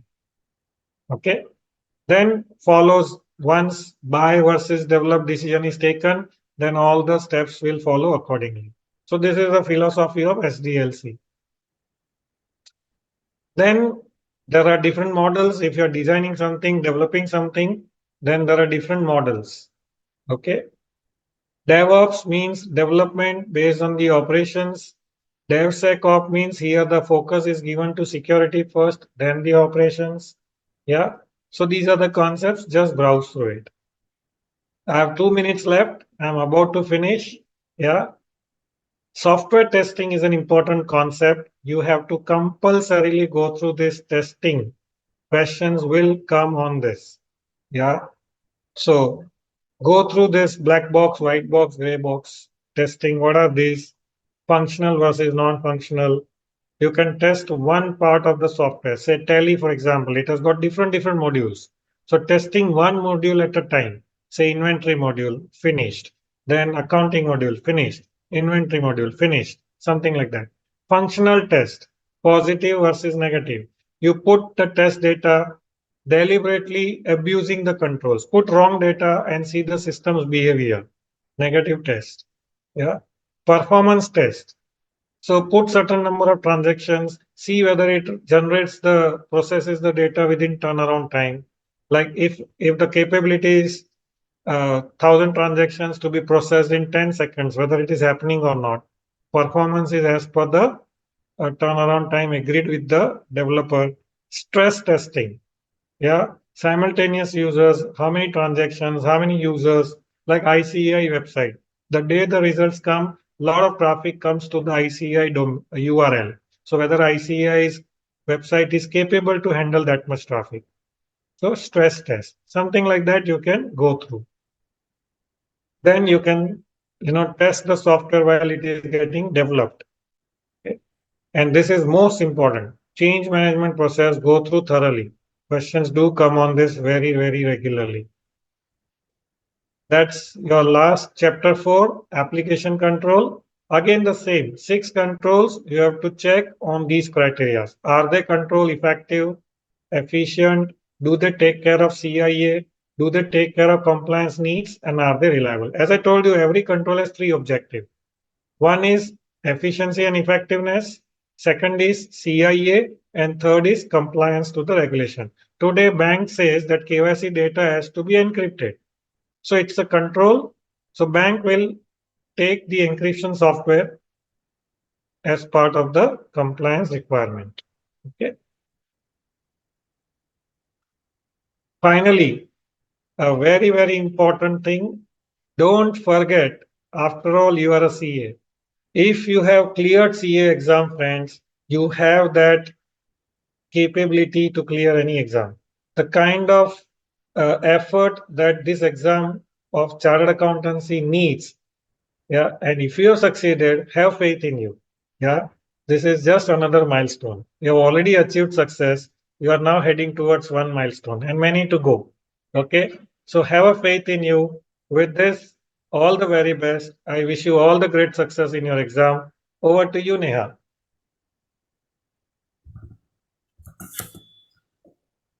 Thank you so much, sir, for summarizing the extensive module concisely. I'm sure this will undoubtedly assist our professionals in successfully navigating the examination. Also, we have few questions here. Sure. I'll just quickly go through. One was that is CISA study material sufficient to clear DISA exam? Asking at this point in time may be irrelevant because now you don't have enough time to refer anything outside module. So I would refrain. This is again my personal opinion. I would refrain. If I were you, I would refrain from referring to any external material at this point in time. If this session would have been a month before the exam, I would have given you a different advice. Okay. The second one is, can we get this PPT that you presented? I don't mind. It is meant for you, but I don't know how much benefit you will take out of it. I won't mind. I'll share it with Neha, and she will in turn share it with all of you. Okay. So, thirdly, we have one more question. It is, questions come chapter-wise? This is purely to give you understanding. Questions come randomly, no sequence. So when you solve mock tests, questions will be randomly coming. You won't even realize from which chapter it is. The objective of this session was to give you an understanding how to crack exam. So understanding the fact that you have only 7 days, my line of presentation was chapter wise, so that within limited time, how best you can revise the things in a limited span of time so that your probability of getting success is high. Okay, so there is no way you will be able to know that this question is from which chapter, which module. Okay. One more question we have. Some questions came on fire extinguisher, classification or category. Can you please explain? So Sir Gokhale sir is going to take you through that because it comes under subsequent modules. So I don't want to kind of encroach into his session. So that's why I've not covered it in my session.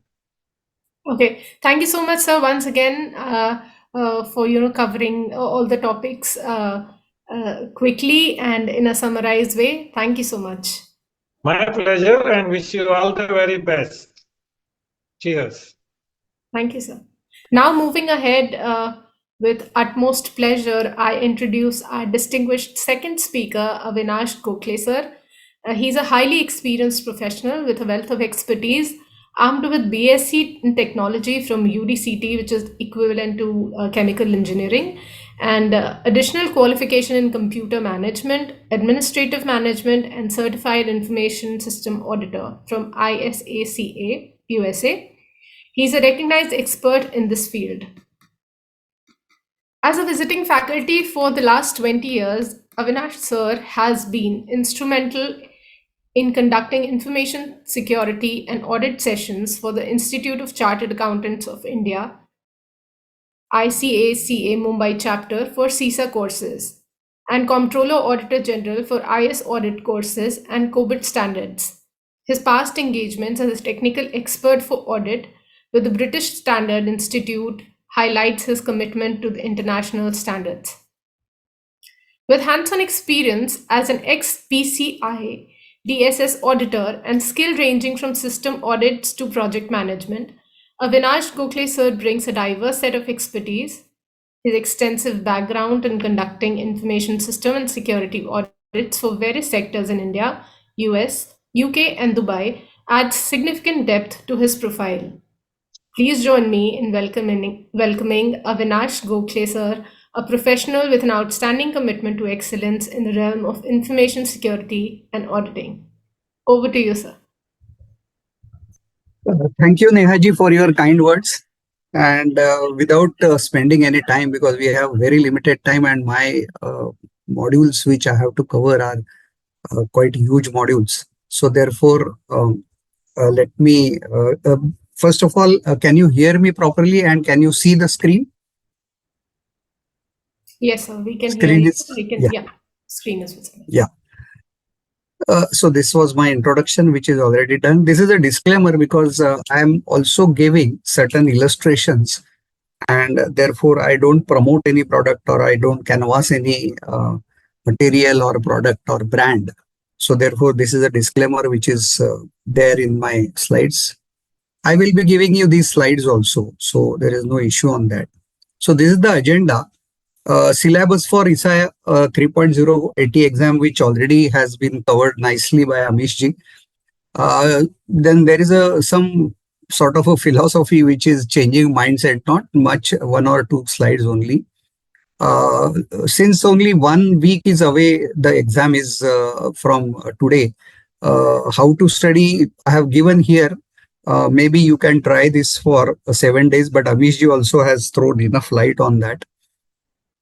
Then I have given here some ideas for selecting correct option by taking some sample questions. And then I have here 4 topics, basic concepts you must know for understanding a module 4-5, especially module 5, which is a completely technical module. So these basic concepts you must know I have given. And then module 4, module 5. Module 6 I am not covering because it is just a emerging technology and it gives a theory, and therefore by reading you can understand. But module 4 and module 5 are technical modules, and I have selected some topics, not all, from module 4 and module 5, and I will throw some light on these topics. So let us start with this first agenda item, which is syllabus for ISA 3.0 AT exam, which you already know, so I will not spend much time on this.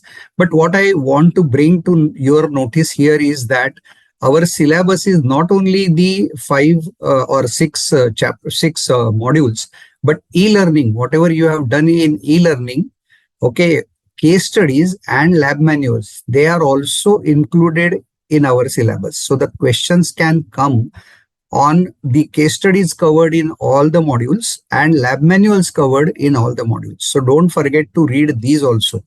Okay, so course material, of course, you will be reading, but e-learning, case studies and lab manuals also you have to read. So that is one thing. So there are totally 10 case studies total 10 case studies are there, all modules together. Per module, there are 2 case studies.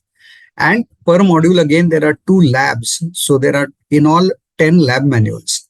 Now here in lab manuals also, they will be asking theory questions. They won't be giving you a computer and ask you to do any of these lab manuals.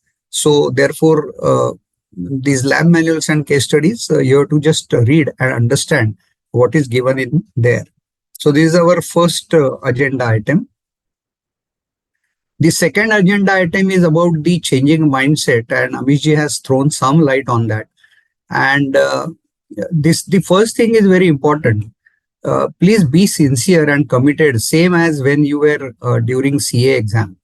Okay, because you want to pass certain milestone, whatever importance. I know that it is not that important as compared to CA exam, but still you have decided, you have paid the fee, you have put in a lot of efforts, etc., etc. So try to be sincere and committed. Now for next 7 days, take your family and friends into confidence and shy yourself away from all the parties and, social media and TV serials and OTT platforms and so on and so forth. Just focus only on 7 days. Next 7 days are like, so there is some movie of Shah Rukh Khan which says that 72 hours, some hours he has mentioned. So next 7 days are going to decide whether you will be DISA or whether you will not be DISA. Okay, so motivate yourself and have positive mindset. Don't think of failure at all. Consider yourself as a DISA. Now only what is remaining is that you have to give the exam and you have to pass. That's all. But prepare yourself also. As Amish ji said, solve a lot of questions and he will be giving you the link of various questions. You can ask difficulties to me or Amish ji or any other faculties during these 7 days. You can trouble us by sending emails and asking why a particular option from a question is the correct option and where you have gone wrong. So we will be helping you because we also work as a mentor for the students. And while practicing for mock exam, if you give correct answer, also see why your other options or the options which are not correct answers, why they are wrong. Okay, so sometimes it helps in understanding why you are giving a correct option. So find out the erroneous or wrong answers also. So that is what is required. And try to eliminate two options. Generally, if you see any all these questions, generally two options are, uh, sorry, there is something coming on chat. Neha, you will be taking care of this chat, no? I'm Yes, not opening it. Yeah. yes. Yeah. So try to eliminate two options. Two options are generally correct, and the skill lies in how to select the correct option. So this is changing of the mindset. Now, how to study? So what I suggest is that Amishji also has taken nicely how to study. So one complete reading of all the modules is a must. While reading, go on marking areas which you have not understood or half understood. Okay, so you can take your book and you can go on marking that whatever you have understood, whatever you have not understood. If possible, in these 7 days, if you can prepare now, of course it is too late, but suppose if we could have conducted this 1 month or 15 days back, what I know and what I don't know. Okay, so this inventory will tell you that, okay, what you definitely know, what you definitely don't know. Okay, and then you can prepare your own glossary also. This is a DISA glossary, which I'll just project it here. So DISA glossary is given. So in these 7 days, you should read this DISA glossary, okay, which is given in the material. So you should read this DISA glossary, and which will help you in quickly understanding the topic or the concept. And this is a comprehensive glossary. I don't want you to go through this. I have just given it here. If there was a 1 month for the exam, then it was worth it going through this glossary. But for the time being, you just go through the DISA glossary. That's all. Now, from the modules 4, 5, and 6, okay, you can do an ABC analysis. So you know already about ABC analysis, A class item, B class item, C class items. Find out which topics are easy topics, which are medium easy topics, and which are difficult topics. Okay. Now, I have done this by giving my ranking. So I'll just show you. This is a color scheme which you can use for marking the difficult and so on and so forth. So green topics which I have marked, they are generally theory topics, and therefore I have marked them as a easy topics. Yellow are the middle easy or middle difficult topics. And if there is a red topic, okay, so for example, this database management system is a red topic. So I have marked it considering an average knowledgeable DISA student, okay, who has studied, somewhat studied, but not fully aware about the various things.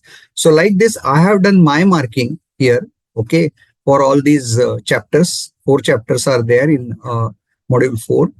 But you prepare your own, easy, medium, and difficult topics. So this is next 7 days. If you can do that, just following the index, you don't have to go through the material. So here, module 5, I have done again. So this is, if you see here, the cyber attacks, which I am going to cover today in module 5. So that is, I have marked as a difficult topic. So like that, if you can, just by referring, you can mark what are the difficult topics and what are the easy topics for you. Okay, and this is module 6. Module 6, most of the topics are easy, and therefore I have marked them mostly as easy topics. Only few are the difficult topics which I have marked. However, as I said that this is my marking, my ranking. Prepare your own ranking, and then accordingly you can quickly go to those difficult topics and then you can study them. So this is like in module 1 you are doing a risk assessment, so this is the more risky topic for you. This is middle risky, and this is easier topic, less risky topics. Okay, So this is about the three which I went through quickly because already Amishji had covered on that. Just I'm giving you my ideas. Now there are some ideas for selecting correct option which I am giving here. Ideas for selecting the correct option. Now the first idea is that you have to use your common sense. So when you read the question, okay, now I'll just, I will not go into the details, but I'll just read this question. A transaction in a database management system should be atomic in nature. An atomic transaction is. Now here, I understand as a CA that what is a transaction. I understand what is a database management system, but I don't understand what is atomic in nature. Okay, what is an atomic transaction? That I don't understand. And I have not even studied the subject, correct? So now let us go through the options and try to apply our common sense. Transaction should be submitted by a user. Now, usually user only submits the transaction, right? Transaction should be either completed or not completed at all. This seems to be a good option. Let us keep it aside. Transaction should fail. Now, why transaction will fail? If the transaction is correct, it will go through, no? So therefore, transaction should not fail. It should go through. That is our objective. Transaction can be in between fail and complete.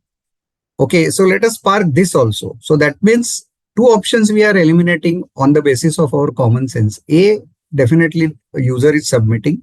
Transaction should not fail. Now between B and D, we have a choice. Now if you see between B and C, you will realize between B and D, you will realize that whenever we give any work to any of our colleague or any of our subordinate, what we tell them that either you complete the work or don't start only, don't do half the work, right? So this is a common sense. So this common sense will apply here, and this is the answer. Transaction should be either completed or not completed at all. Now, I don't know what is atomic. I don't know, transaction also, I will explain it to you little later. But transaction in general sense, I understand. In the business sense, I understand what is the transaction. So by using common sense, I can come to this answer. So some questions will be such that no technical knowledge, no subject knowledge is required. Just by having a common sense, you will be able to answer the question. For the second type of questions, you have to know the subject. Okay, so that means you have to read and you have to understand. So take this example. During development of a software system, which of the following will be used to maintain software integrity? Okay, so that means software should be, software's integrity should be maintained. So here we have to know that during the development of software system, how a software integrity is maintained. Now, this question may not be, you may not be able to answer, by a common sense. You have to know these subjects. And the answer to this question is that version control. So I will be covering this version control in module 4. So when a software developer is developing the software, he has to look after various versions because he keeps on changing the software. And when you change the software, it is like a track changes. Okay, in Word, we have track changes, right? So somebody changes, then we can come to know that who has changed what. That track changes will tell us. So this version control is nothing but a program level track changes. Okay, so therefore, you have to know the subjects. The third is broader approach. Usually in the question, if all the 4 options seem to be applicable, sometimes it happens that all 4 options are correct. In that case, we have to select that option which applies more broadly, okay, to the question. So take this question, for example, which of the following training an employee can acquire while working on his or her desk in the office? Now, if you look at the options, e-learning, that is, you can sit on your desk in office or even in home and you can do e-learning. Simulator based training also. So if you have a car simulation or if you have some other kind of a simulation, you can sit on the desk and you can learn how to drive car. Instructor led training. So online courses are there, video lectures are there. So this also seems to be correct option. And hands-on training. So now hands-on training also is possible, especially computer-based training. Hands-on training is also possible. So all 4 options seem here to be correct. But which is a broader option? if you see, the broader option is e-learning, because this B, C, and D, all three options can be classified as e-learning, isn't it? So therefore, this becomes the broader option approach. So whenever you are confused, try to find which is the broader approach. And some questions will be where you can select a broader approach. Focus on audit and control. So all the questions will be you have to focus on audit or control only. However, some questions are very specific for audit or control focus. For example, detection risk refers to. Okay, so detection risk refers to means what? Detection risk, first of all, we have to understand. Detection risk is the risk carried by the auditor, that he or she cannot able to detect that there is a control lacking, and auditor is not able to detect that. So that is called as a detection risk. So once you know that, if your focus is on that, then immediately you will come to the answer that concluding that material errors do not exist when in fact they do.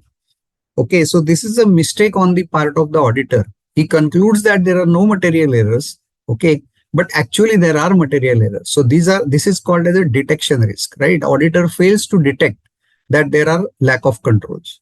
So therefore here the focus is on audit or control. And some questions are such that, you have to read the question properly. As Amish ji said that you have to hide the options. That is a good idea, because generally we are in a hurry to give the answer and go ahead, go to the next question. And in that hurry, we don't read the question properly. Now here, if you see, in a relational DBMS, a record refers to which of the following? Okay, now this question can be classified as a subject question also. That means unless you know what is a tuple, okay, you will not be able to answer this question. Okay. However, many of the people, they know what is a tuple. Tuple is a row in a database table. Okay. Or in a Excel, if there is a row, then it is called, in relational database management system, it is called as a tuple. But here there is a row also. But if you read this carefully, it is rows and not a row. Whereas the question is asking one row.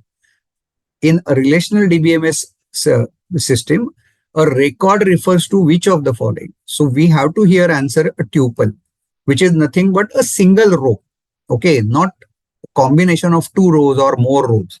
So therefore, if you don't read this question properly, even though you know what is tuple, you may give wrong answer as a rows. This has happened in my classes whenever I take this question. Next type of question is method of elimination. So some of the questions you can, come to the correct option by using a method of elimination. Now here the question is asking which of the following is the best password.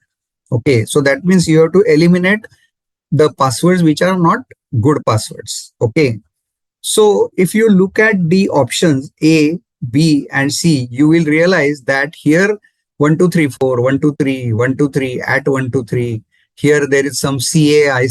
Here some Satish name is used. Okay. Whereas if you look at the D option, you will realize that there is a capital letter, there is a small letter, there are numbers. Numbers are not appearing in sequence like 1, 2, 3. There are special characters also. So therefore, easily by eliminating the first three options, you come to the correct option, which is the D option.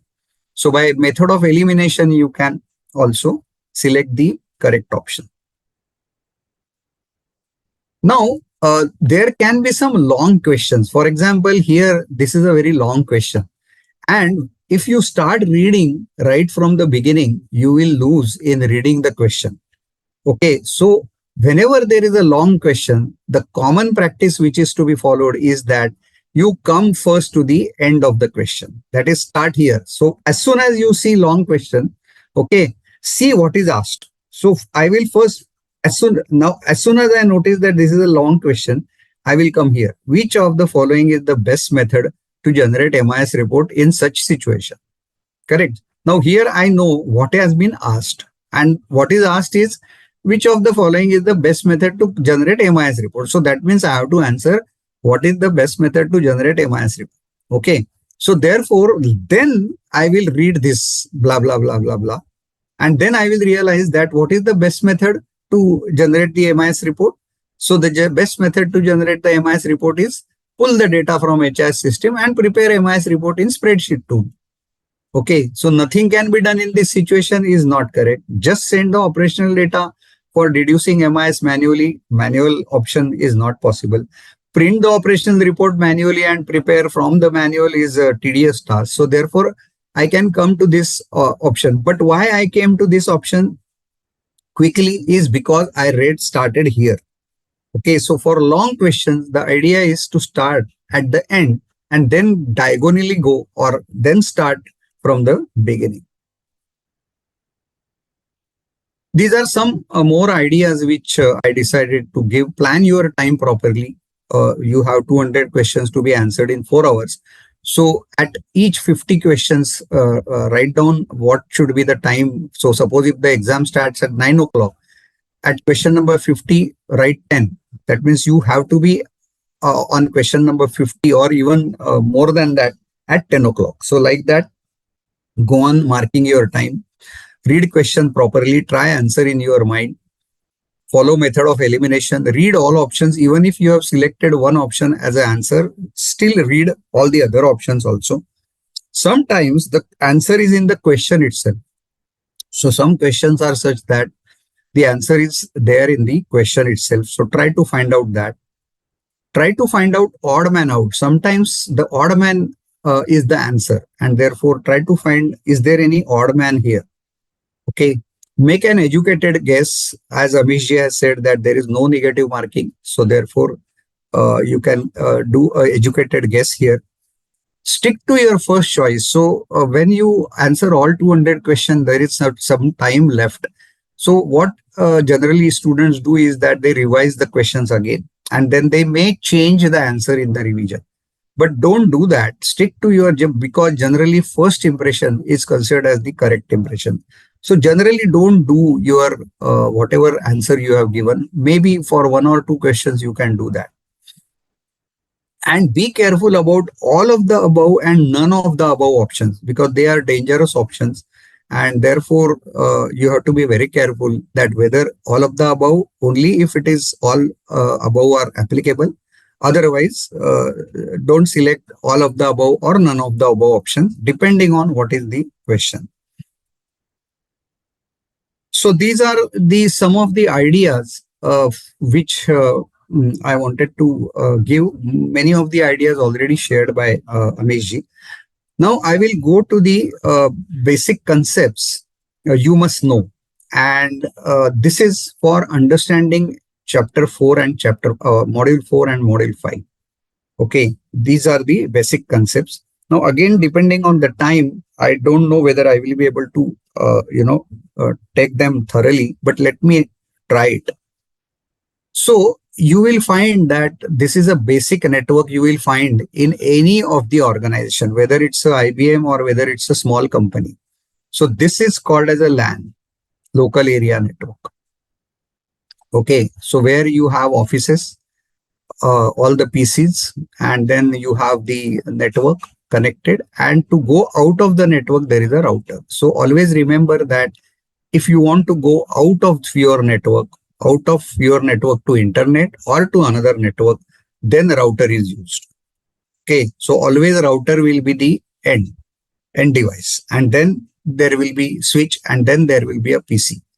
Router will take you to the service provider. So here I have shown all the service providers here. So it will go to the nearby telephone exchange of whatever Airtel, BSNL, etc., etc. And then this is the data center, centralized equipment, where all the centralized equipment is kept. And always you will see the first, so this is called as a 3-tier technology. Always the first tier is web server. Always. This is like a receptionist in the company. So when we enter a company gate, main gate, there is a firewall which is not shown here, which is a security guard. Then you go enter, and then you go to a receptionist. So web server is a receptionist. Then web server takes you to the application server. Application server is where the application is hosted. That is your Tally, SAP, etc., etc. Okay, they are inside the application server. And then you require data to process your, whatever query you have given or whatever thing you want to process. And therefore you have a data. So this is a third tier. So 3-tier application system. Any company you go, whether it is a small company, big company, cloud, etc., etc., you will find these 3 tiers: web server, application server, database server, and the flow will be exactly like shown over here. That is, user from here, user will come. He will first go to web server. Web server will take him to the application server. Application server will take him to the database server. Then database server will give the data back to application server. Application server will give it back to web server, and web server will give it back to the user. So always this is authorized flow of data which should happen. Okay. And nowadays, because there is a huge data, instead of storing data on the database server's hard disk, there is a separate storage area network. And there are 2 technologies. One is called as network attached storage, and another is called as a storage area network. Usually for mid-level and large companies, storage area network is used, and small companies, NAS is used. Okay. But this diagram, if you keep in front of you will find that most of your concepts will be clear. Now, there is something called as a physical server and virtual server. So I have given this diagram here. So this is our usual physical server with CPU, RAM, ROM, hard disk, etc., etc., and having an operating system. So there will be Windows or Linux or whatever operating system is there. On this physical server, hypervisor will be installed, or there is another type of virtual server in which there is no OS here. No OS, directly hypervisor will be installed on this physical server. And then in this one physical server, you can have multiple virtual servers. So this is one virtual server, this is second virtual server, this is third virtual server, like that. So in one physical server, you may have as many as 10 to 20 virtual servers also. Okay, so whenever somebody says that my server is down, that does not mean that physical server is down. That means that your virtual server may be down, or some service which is running in the machine, that may be down. Okay, maybe not that physical server is down. So therefore, server has 2 meanings. Whenever we say server, it has 2 meanings. One is physical server or hardware meaning, and second is software meaning or logical server. So we are interested in both software server, but more in software as a server. So it runs as a service, and therefore we are interested in software as a service, which is running inside this server. Now, these are the basic concepts. Again, I will not go through all of them, but I have just given and defined the terminologies here. What is the user, end user, and so on and so forth. Okay, server also I have mentioned here, physical server and logical server. Okay, and from understanding of module 5, port also has got 2 meanings. So whenever you say port, it has got 2 meanings. First meaning is our physical port, USB port, where we connect our pen drive. So that is called as a physical port. However, there is another meaning which is important, which is called as a logical port. Okay, this logical port is nothing but door to our main. Suppose if we have a house here, okay, and inside that house there are many rooms, right? So consider this to be a server. Okay, just like our house, there are many applications running here. Application 1, application 2, application 3, etc., etc. And for this server, there is a main door, right? So if you want to enter into any room, you have to enter through this main door, correct? Similar to that, in server also, there are ports. That is, in server's RAM, there are ports. And the main port is, or main door is called as port number 80, which is a main door, or 443 if it is a HTTPS. You don't have to remember this. I'm just telling you for understanding. So that means unless somebody enters through this door or this door, he cannot come inside. So what hacker does is they try to enter through this main door, or there are in many other doors. Okay. Through these doors, they come inside our machine. So how many doors are there? There are 65,536 doors. 65,536 doors or ports. Okay, you can consider these ports to be similar to channel, our TV channel. So we tune channel number 1 is Sony, channel number 2 is Z, channel number 3 is something else. So like that, on each port, okay, the application may be running. So somewhere it is running, Tally is running at some port, SAP is running at some port, database is running at some port, like that.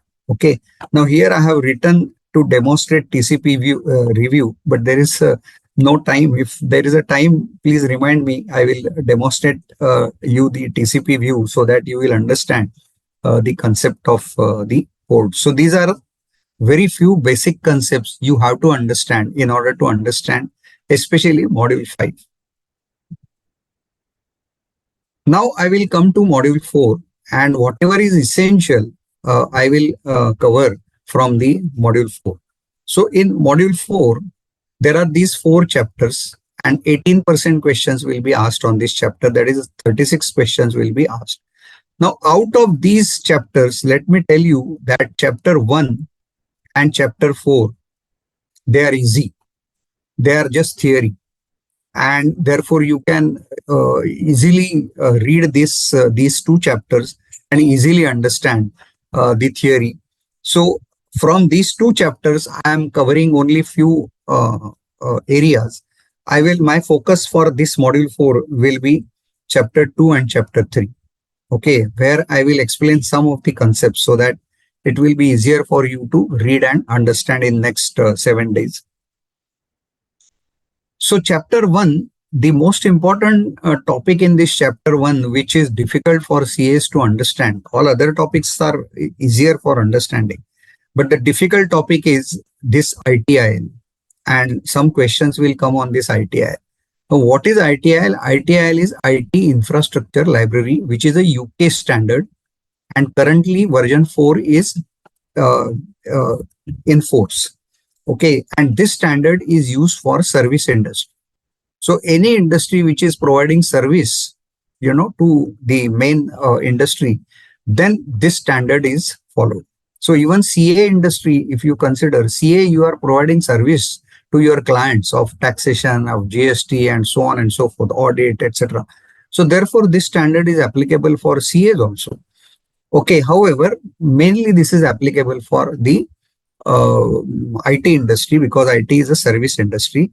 Now, under this, there are 5 concepts. Okay, the first concept or the core concept is service strategy. So first you have to decide what is the service strategy. Okay, what kind of service you want to give. For example, whether you want to give GST service or whether you want to give direct taxation service. Okay, so that is the service strategy. Once you have decided the strategy, then next is this. You design the service, how you are going to give the service. Okay, so this is service design. Then the third one is the service transition. This is nothing but our implementation. That means you implement this service. Then fourth is service operation. That is, you actually start delivering the service.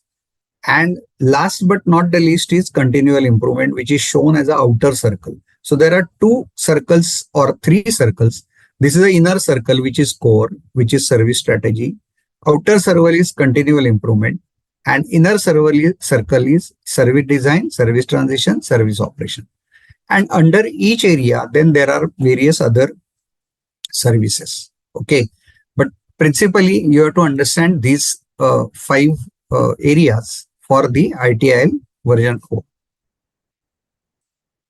And there is another topic in module 4, which sometimes questions are asked, and therefore it is slightly tougher. I have given here examples, so I will not go through this. See, IT people have to have various challenges. Okay. And what are those challenges? These challenges are given over here. So they have to face the new technology which is coming up now. AI is coming. So they have to now learn AI, or they have to at least understand what is AI, etc. personal devices, etc., etc. So I have given here the examples. Okay. Now, what is the fourth party risk? When A company outsources something to B company, B company is called as the third party. Sometimes it happens that B company in turn outsources it to C company. So C company is considered as a fourth party. Okay, so obviously there is a risk that A company is outsourcing to B, so there is some risk. But now B in turn is outsourcing to C, so the risk is further enhanced, and therefore we have to be careful over here. So this completes chapter 1. Chapter 2 is on information system operations. Now here there are many things which have been given. The first one, the topic is asset management. Okay, so how assets are managed in organization. Let me tell you now, even for a small company also, the asset is managed with the help of a software. If a company is really very small, then Excel, you can enter assets in Excel. But usually nowadays, assets are monitored via the asset monitoring software. And I will just show you this software. Okay, I will not describe it so that you will have some idea as to what is an asset management software. Again, I want to stress here that I am not promoting any of the software, etc. This is just for our demo purpose. So, are you able to see my screen? Screen is visible? Neha ji? Screen Yes, is visible? sir, it's visible. It's Visible. visible. So if you see here, there are various assets. This is a dashboard of assets. So assets are there, hardware assets are there, licenses are there, accessories are there, consumables are there, people as an asset also are there.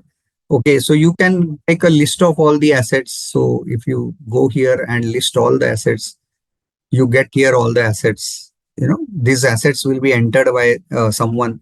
And you can have the owner of the asset, location of the asset, even purchase cost, depreciation, everything can be entered over here.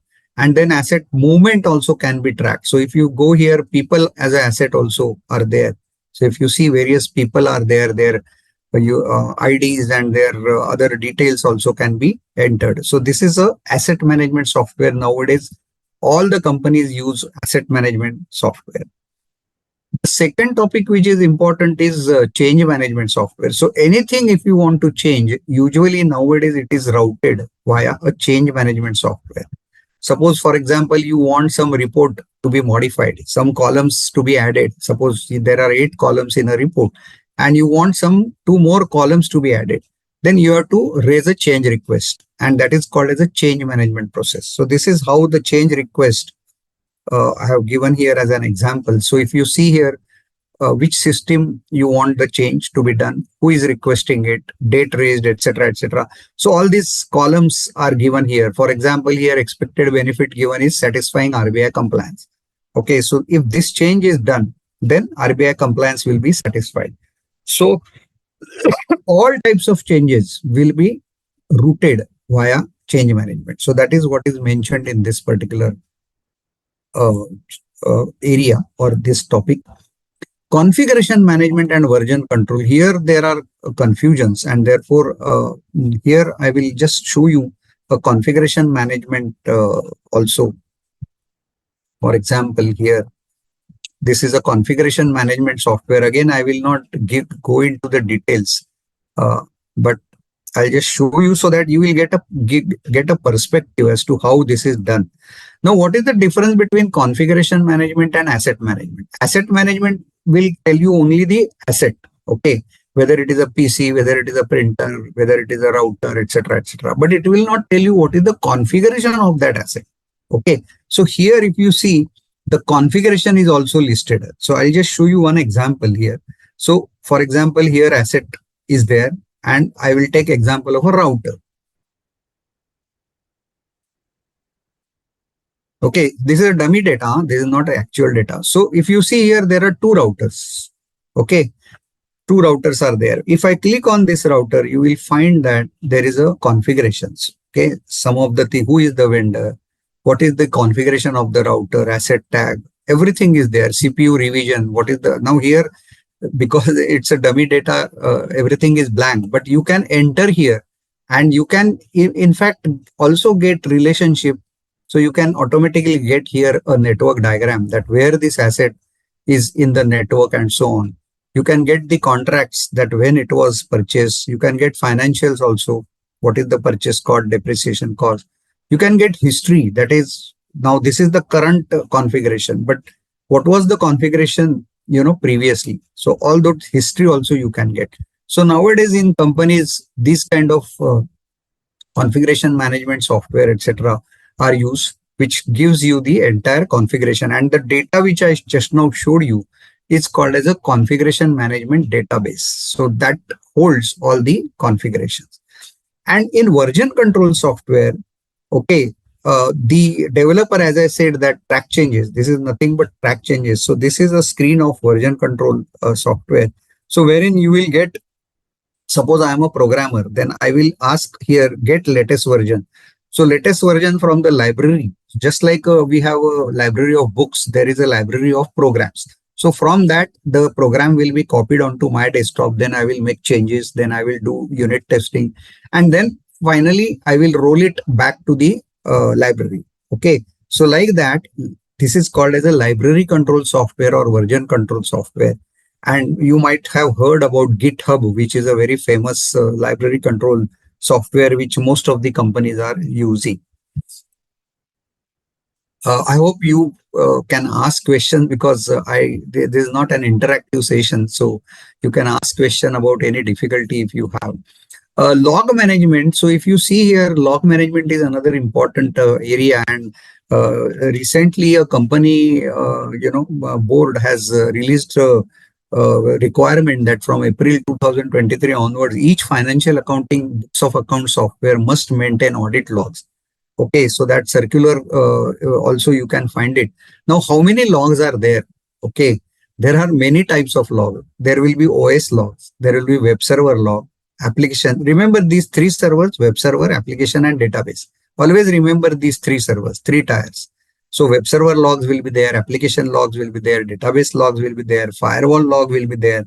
In short, each software can have its own logs. You can assume that there are rooms, and in front of each room there is a security guard. So logs are like a security guard, but only thing they are detective control. Okay, so therefore this is a log management software. Again, I have here illustration for the log management software.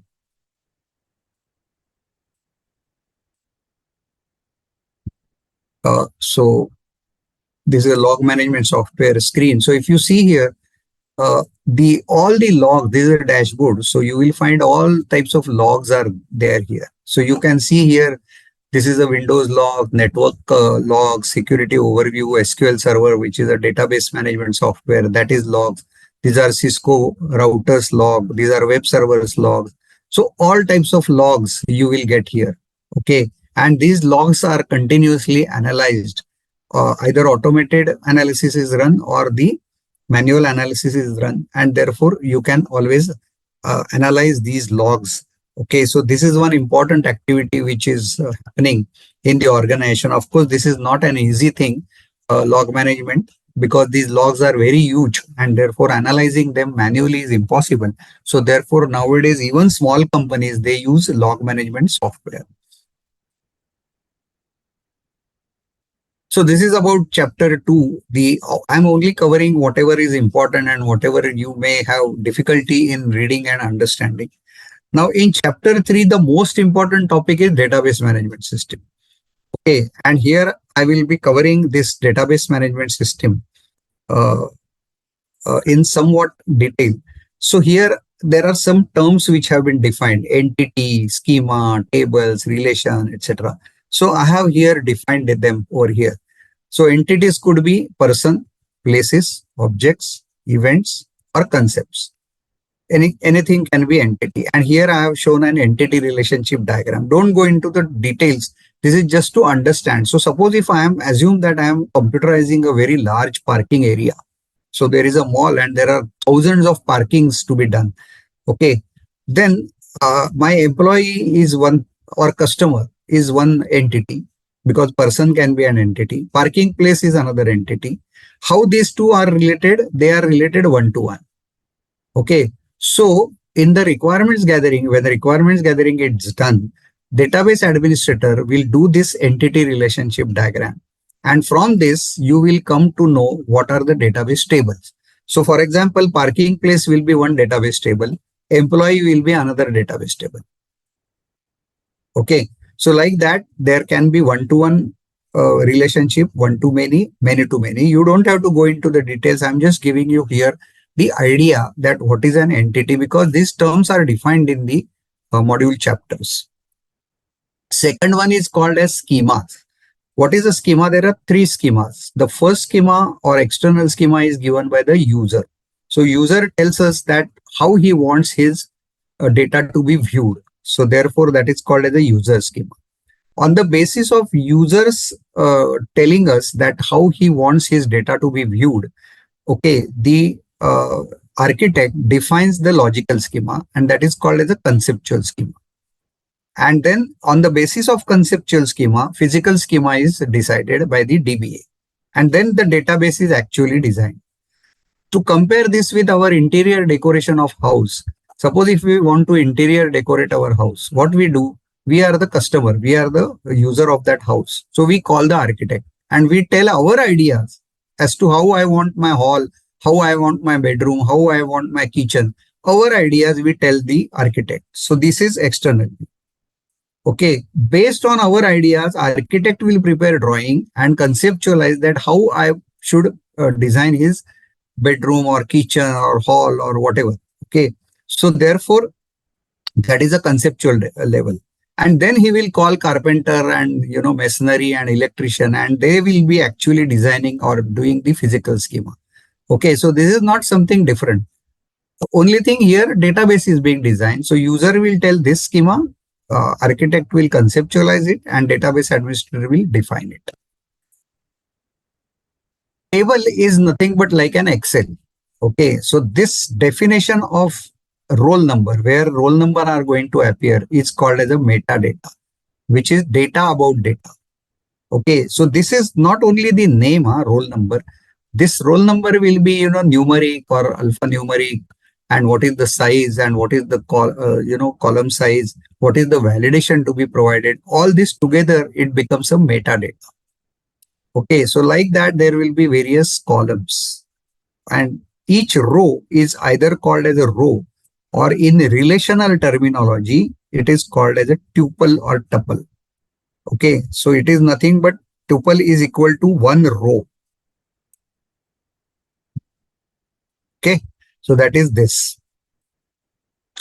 And then each table will have a primary key, which is unique. So in lab exercise, you must have done in module 4, what is the primary key and so on. So here, if you see employee number is the primary key, and I have given here the relational terminology also. Sometimes they ask relational terminologies like tuple, okay, or attribute.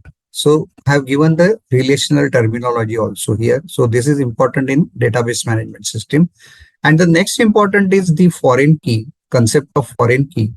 Okay, so here if you see, this is a product master table, this is a city master table, and this is a vendor master table. So each table has a primary key. So this primary key here is product code column, this is city code column, and this is vendor code column. Foreign key is that key. Okay, so suppose if I want to know what is the foreign key of this table, then vendor code is the foreign key. Why? That is because this vendor code is related to this vendor code column, which is a primary key of another table. So this is like a VLOOKUP. This is like a VLOOKUP, but at the time of design. That means here I have given the example, you will not be able to enter this A003 record in this product master table. Why? That is because A003 is not present here. So you have to either enter A003 here first, then you will be able to enter this. Okay. Or you have to enter here null, that is empty. So this is called, foreign key is called as a referential integrity. Referential integrity. Correct. This is done at the time of design. You will be doing it in Excel, VLOOKUP, and then VLOOKUP will give you error. No key, whatever, that error it gives. But at the time of design, if you are able to do it in database management system, then you cannot enter the data, which is not reference. Now, this is one another database concept in which there is a ACID properties. So ACID is atomicity. Okay, I have not given it over here. This is, this is atomicity, consistency, isolation, and durability. Okay, these 4 properties database transaction must satisfy. Now again, it's impossible for me to go in detail, but in short, let me tell you, when you transfer fund, I have taken here example of Virat and Rohit. So Virat has got a balance of 20,000. Rohit has balance of 15,000. Okay. And assume that there are only 2 customers of this in this ledger, in this branch. So total balance of the ledger is 35,000. Now, suppose Virat wants to transfer 5,000 rupees to Rohit. Okay. So forget about this. So what he will do, he will go to the internet banking, he will call his account, he will enter 5,000 and he will click on submit. When he clicks on submit, 5,000 rupees will be transferred to Rohit, right? Assuming that he is in the same branch. So for Virat, it is only one business transaction. So if you look at the business transaction, it is only one. However, computer doesn't do it like that. For computer's database management system, there are 6 transactions which are initiated by computer for this one business transaction. Okay, this is transaction 1, this is transaction 2, this is transaction 3, this is transaction 4, 5, 6. Okay, all need to be completed or none should be completed. Remember our question which I took there, common sense. So for example, imagine that this transaction is completed, that is the Virat's balance is read, then balance is subtracted, 5,000 rupees transfer, then balance is updated. Suppose if balance is updated on the ledger table on the disk, okay, and after this transaction there is a disconnection, okay, then database management will not get chance to add the whatever Virat is transferring. He will not get chance to add it. And therefore, transaction will be inconsistent. Okay, consistency will not be maintained. So therefore, we have to design, that is DBA should design the computer transactions in such a way that either all are completed or none are completed. And I have given here the example. Okay, this is a non-atomic transaction. Okay, and this is the atomic transaction. Simple commands are there. There is nothing technical here. Okay, simple commands are there. So if I have to be an atomic transaction, I will say begin transaction, read Virat record, read Rohit record, update balance of Virat. Okay, then update balance of Rohit. If there is no error, okay, commit the transaction and then otherwise roll back. Right. So therefore, this is called as a database management and ACID properties. Ultimately, this is happening in the RAM. Okay, durability means it should be written on the hard disk. Durable media. Okay, so therefore this is called as a atomicity, consistency. Isolation means simultaneously lakhs of transactions are going in the memory of the server. Okay, each transaction runs separately as if each swimmer is swimming in his or her lane. Okay, they are not to cross their lane. So therefore that is the principle of isolation. I am covering this very quickly because of the time limitation. And in database management system, there is a structured query language. So you have 3 types of structured query language statements. Again, you don't have to go into the detail. Data definition language, here you can create the database or you can create a table. So therefore it is called as a definition language. Data control language. So here you can grant access to users. So here I am granting myself, Avinash, update access on the employees table. So therefore this is called as a control language. And data manipulation for authorized people. Manipulation is not in a wrong way. So there are 4 statements: select is read, insert new record, update existing record, and delete existing record. And this is our 3-tier system. Backup methods, there are 4 backup methods: full backup, incremental backup, differential backup, and virtual backup. This is explained nicely in the your material also. I have taken the same diagram from the material over here. So this is incremental backup and this is differential backup. So incremental backup means when you take incremental backup, there is a facility in software backing up software, that whether you want to take incremental backup or full backup or differential backup or what. Okay, so if you select, that is if the administrator selects incremental backup, then every day separate incremental backup will be taken. That means whatever changes are happening between Monday to Tuesday, okay, they are backed up. Separate copies. Okay. So at the end, suppose if your main file is lost or main data is lost, then you will require the first backup, that is normal backup. Generally, any backup starts with the full backup first. So first day you have to take, first time, suppose if you are taking a backup, you have to take a backup. And then you can take incremental backup. So what you will require to restore is the full backup first, and then all the copies in the same order you will require to be restored. Okay, so incremental backup is faster. Okay, however, you have to have all the copies. If any of the copy is not there, you will not be able to restore the backup. Whereas if you look at the differential backup, it is a cumulative. That means whatever changes happened between Monday to Tuesday, okay, and Tuesday to Wednesday, both are clubbed together in the Wednesday's differential backup. Okay, so if last day you want to restore the backup, you have to have first day's full backup and last differential backup. That's all. Usually in banks, what is done is that during the day, they keep on taking incremental backup every hour, let's say. And in the end of the day, they take differential backup. Okay, so like that, incremental backup is faster. Differential backup is slower than incremental, and full backup is slowest. Patch management, any change in software, when it is done, it is released as a patch. It is called as a patch. Okay. Sometimes several patches together, they are released, and that is called as a build.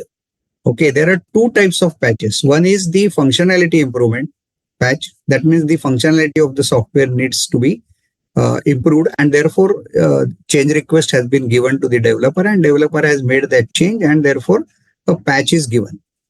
Second type of patch is security improvement. So the developers, they know that there is some security flaw, and therefore they release a patch. So that is called as a security improvement patch.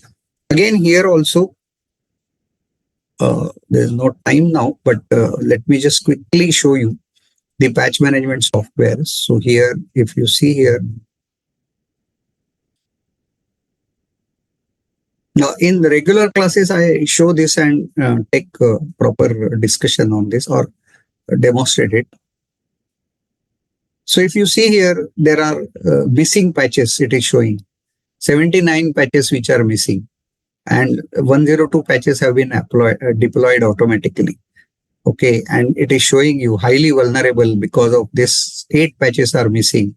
8 patches shows that systems are healthy. 3 there is data is not available. So like this, there is a patch management software which is nowadays, because manually it is impossible to keep track of all these things, and therefore patch management software, patch management server is kept, which goes to from vendor to vendor, which visits their sites. If there is a new patch, then downloads it. Then IT department does a UAT and so on and so forth. So this is how this patch management works. Now, chapter 4 is very, very simple: incident response and management.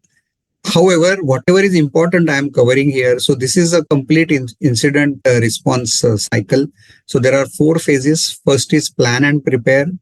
Second one is detect and analyze. And third one is recovery, eradication, and containment. Okay. And the fourth one is follow.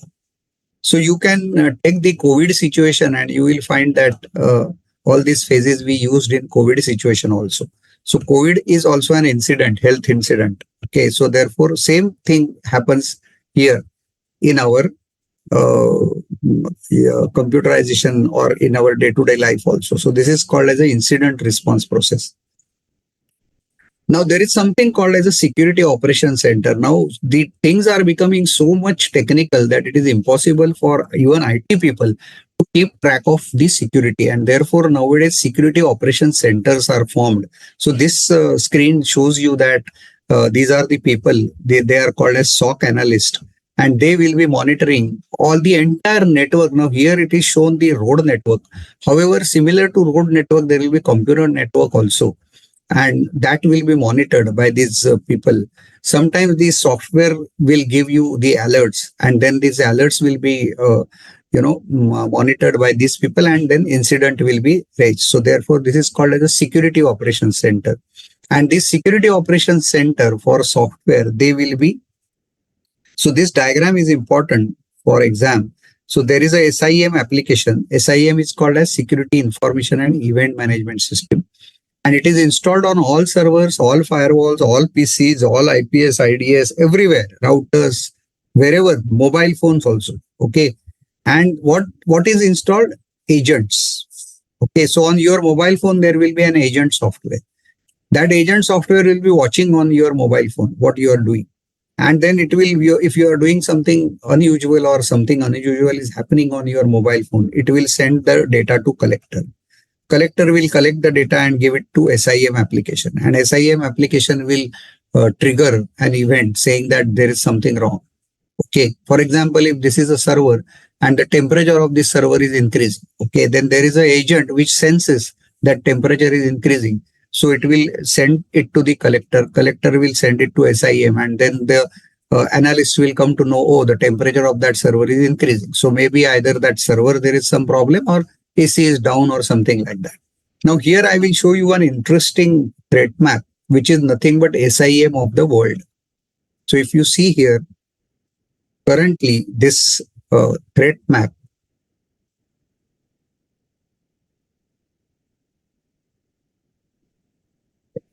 yeah,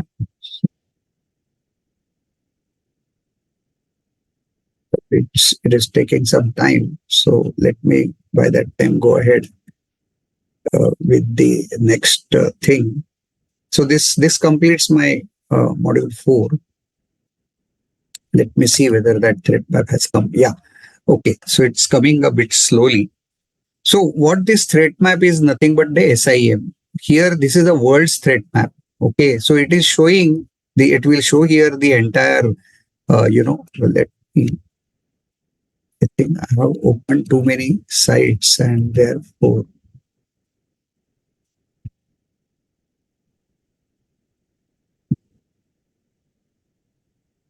second, let me close these things.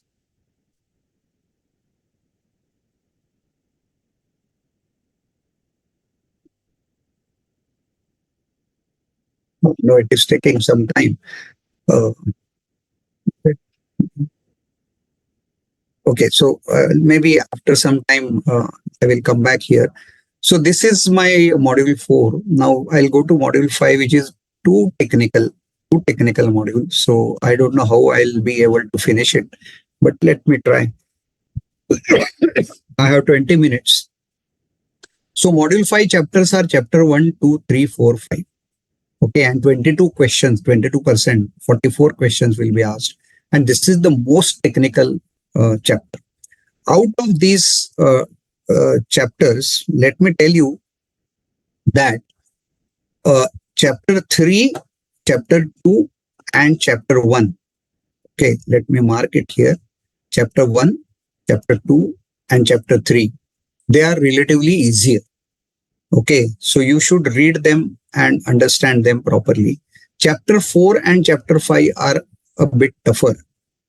And therefore, you will have to spend more time on these 2 chapters. Okay, let me try to give you the perspective of these chapters.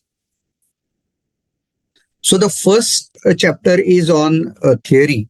And here, as Amish ji said, CI triad is there: confidentiality, integrity, and availability. 3 things we have to monitor. And there are various risk response models have been shown here.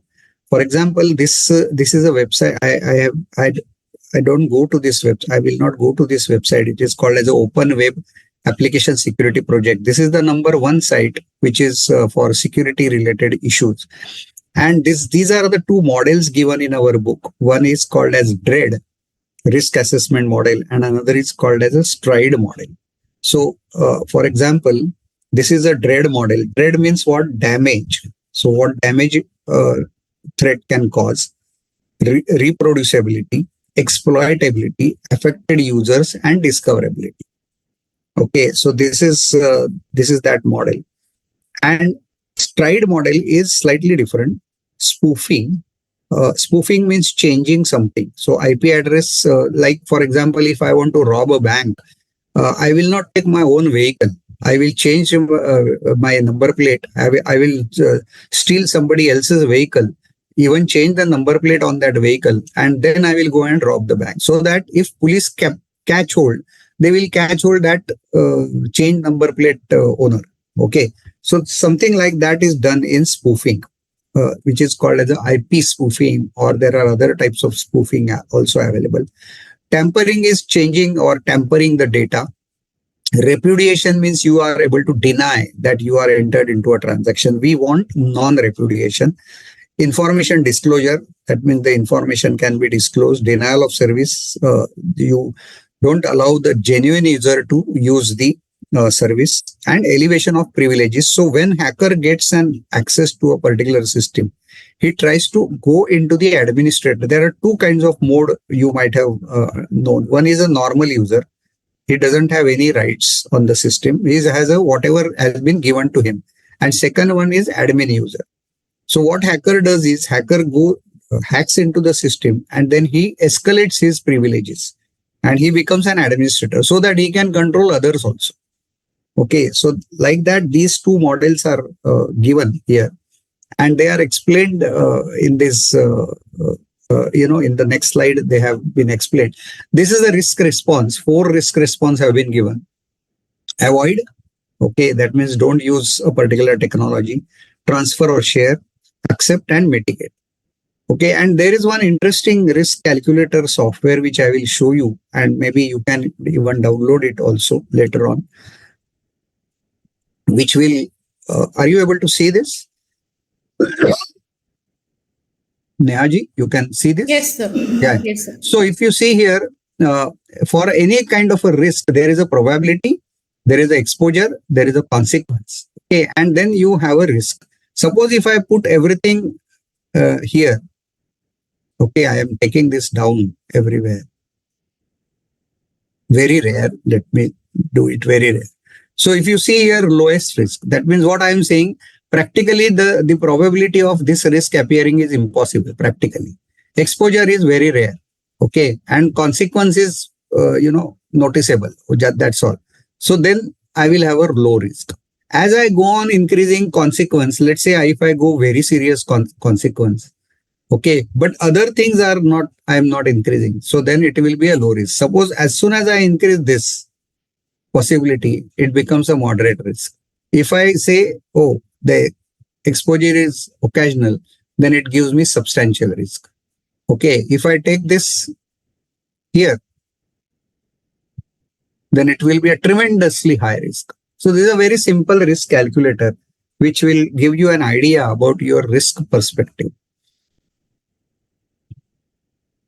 So this is that threat modeling tools. And here, if you see, the explanations are given. So what is done is that in this way, you can find out. So for example, data breach.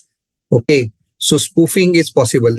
And then information disclosure is possible if there is a data which is breached. Okay. So like that, you go on finding out, okay, what are the risks which you are having, and then you can use these modeling tools. Of course, again, all this, whatever I'm telling you manually to do is almost impossible. And therefore, nowadays modeling softwares are used, threat modeling softwares are used in order to arrive at this kind of automated modeling threats. Now, this slide is very important. However, I will not be able to go through each and everything, but these many computer attacks are explained in the book. Okay, there is a backdoor, bluejacking, etc., etc. You will have to read these definitions, okay, from the book. What I have done here is that, again, in the book also, they have given certain controls. So I suggest that you should read these. Okay, I have done that as an Excel file, but this is given in book also. And I will also be giving you this. So if you read only this, that is sufficient. So what is the backdoor? That is explained here.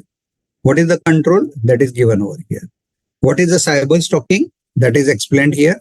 What is the control? That is given over here. Okay. So like that, all these threats are given. Okay. So what I suggest is that you read this, try to understand, and the questions will be asked on the control aspects. So what are the controls for cyber stalking? Okay. So they will be giving some scenario and they will ask you what is the control. So therefore, this control you have to understand.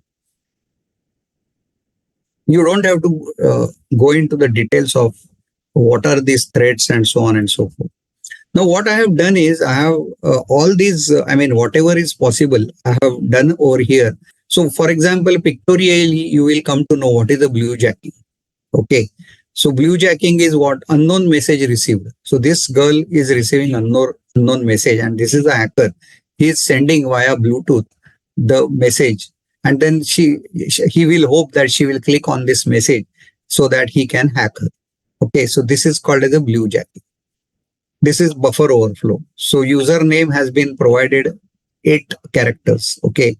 But purposely hacker is entering more than 8 characters. So the more characters which are entered by the hacker will overflow into the memory area, and therefore hacker can get access to the machine. So all this I have given here the examples so that it will be easier for you to understand what is a denial of service, that also. So this is a user who wants to access this particular server.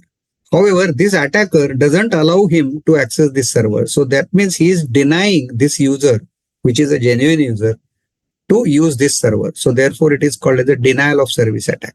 And if this is done by several hackers from different machines, then it is called as a distributed denial of service attack.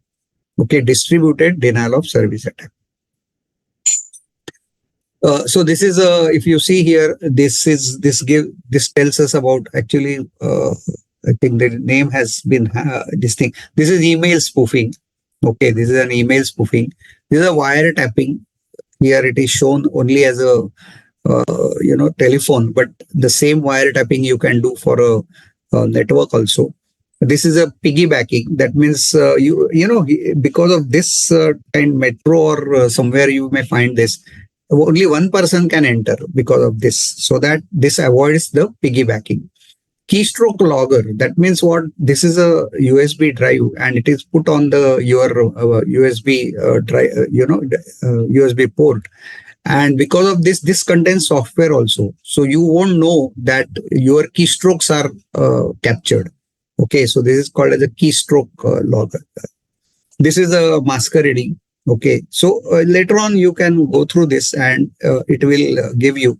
This is a keylogger and screenshot logger. So if keylogger is installed on your system, then all the keys, whatever you type, okay, they will be captured by the hacker.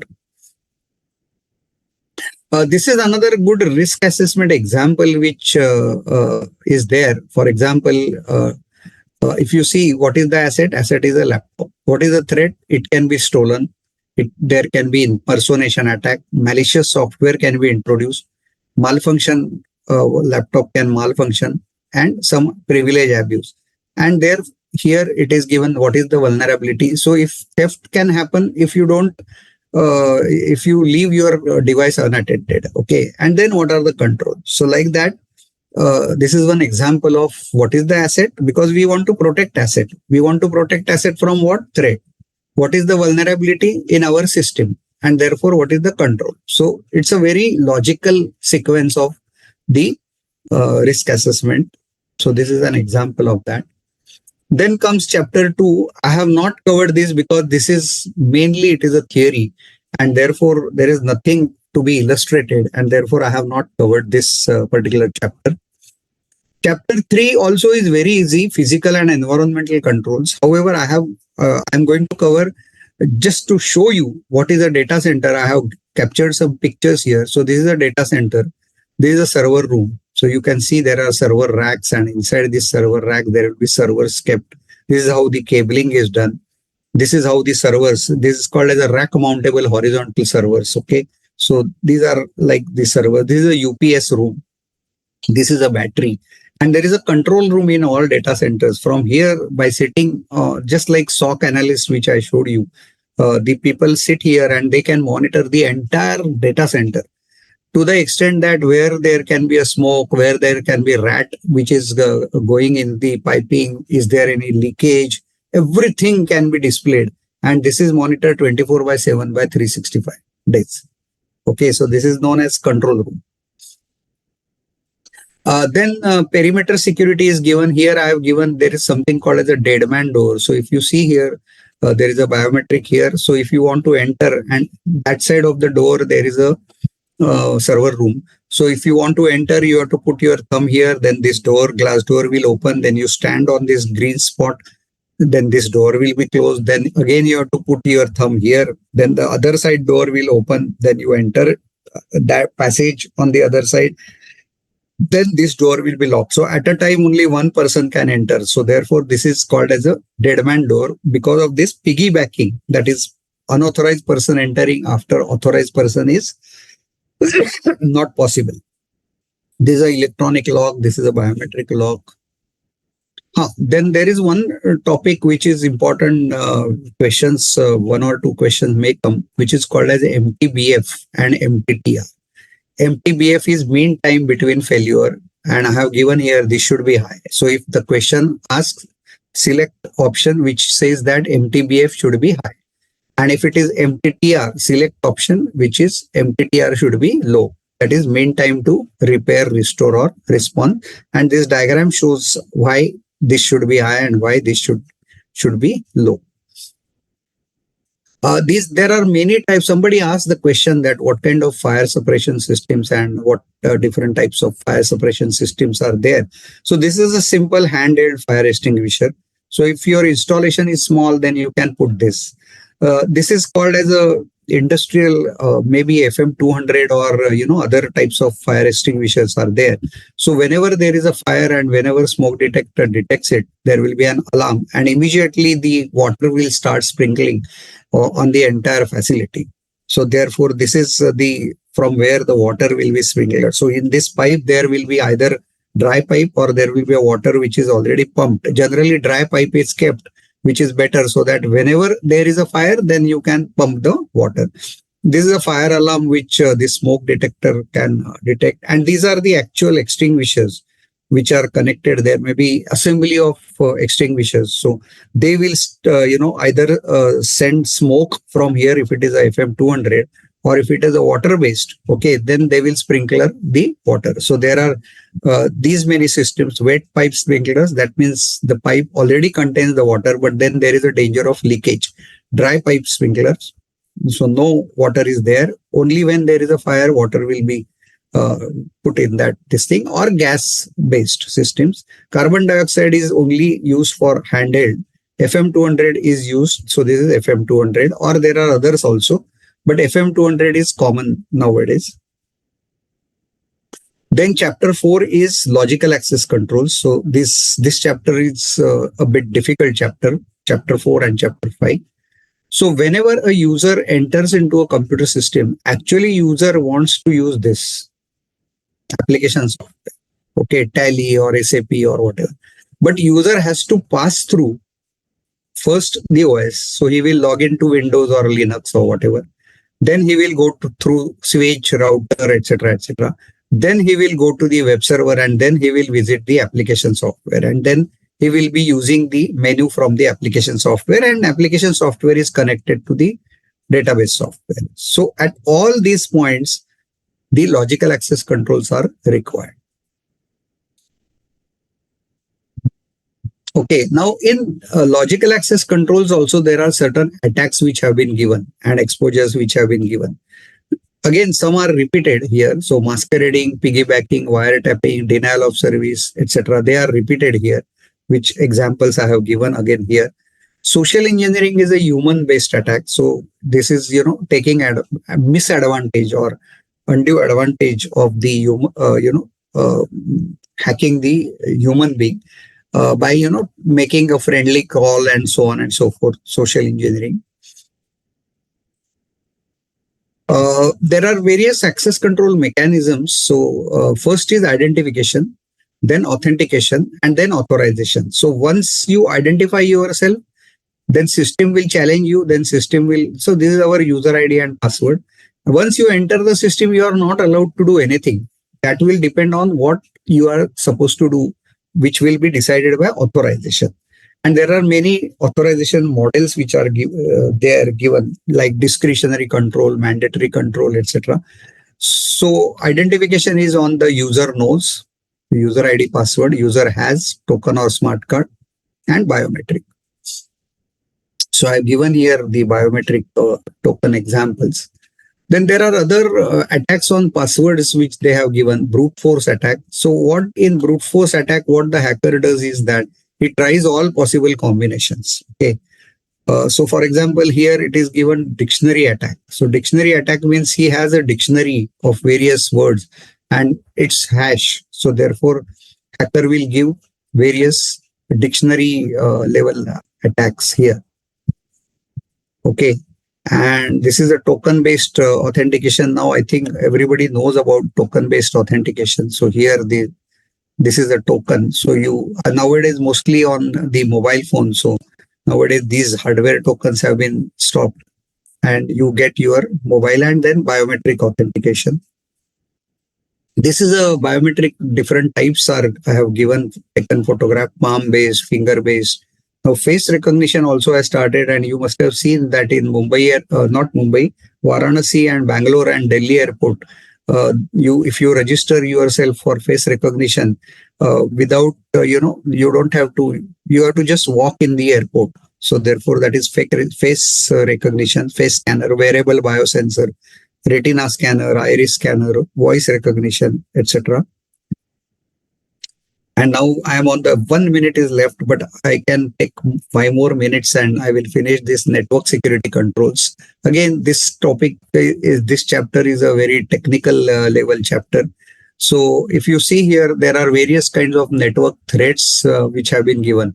For example, this is website defacement. So if you see here, this was earlier screen which captured. So some India's website has been defaced. Defaced means it has been hacked and they have given some, your site has been hacked and therefore,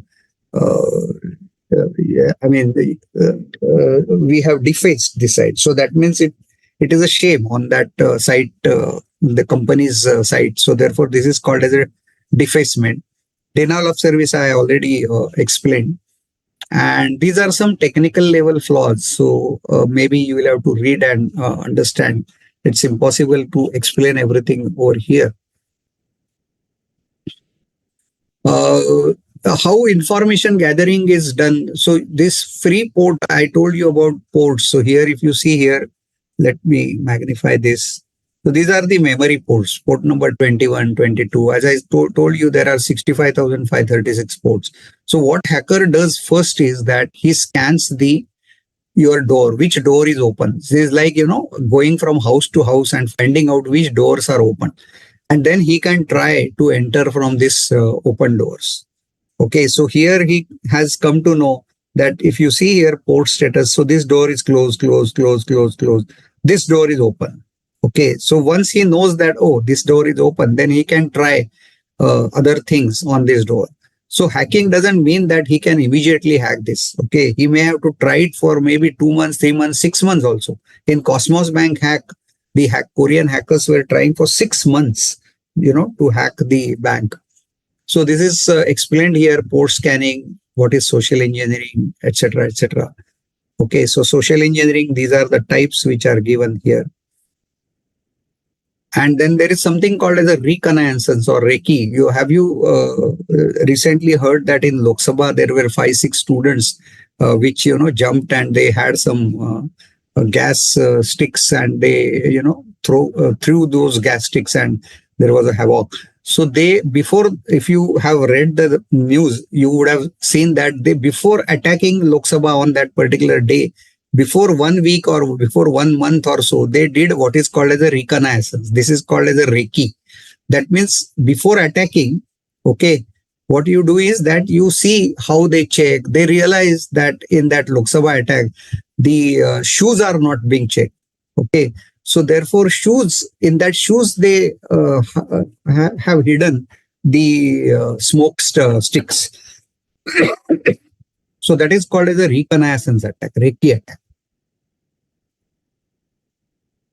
And these are the current trends in attack. So a lot of current trends, and this is day by day increasing. So what is more important for us is log collection, log monitoring, and so on, which we have to keep, and through SOC, Security Operations Center, we have to do. And these are all the current trends in attacks. In the book, only the description is given. I have given you here illustration so that you can understand what is a broken authentication and what is a cross-site scripting and so on and so forth. Network architecture, I have just given here 2-3 diagrams, that's all. So this is called as a virtual, what is a VLAN, and segmenting and zoning and redundancy. Of course, too much technical is not required, but just to understand that what is a segmenting and this thing, I have just given here the diagram. If you want, then later on I can explain on this. Maybe during the week, if somebody asks me a question or sends me an email, then I can explain him. Or what you can do is you can 5-10 people, you can join hands together and set an informal Zoom call or something like that, and then I can explain this on the that call. Then there is a cryptography here. I will just want to show you one function of cryptography, that's all, so that you will understand. So therefore, there are many different cryptographic function. I'll just select SHA-256 and here I will just type my pin of my ATM. So suppose if this is my ATM pin, okay, when you click on this hash, instead of storing this in plain text, okay, this is stored. This is called as a hash value. Okay, so from this plain text, this hash is generated as per SHA-256. Even password also are stored like this. Suppose if my password is Avinash, I am just selecting a simple password, Avinash at 1234. Okay, then instead of storing Avinash at 1234, I hash this and this will be stored. This will be going on wire or through air, and this will be stored in my master. Okay, I will be entering on keyboard this.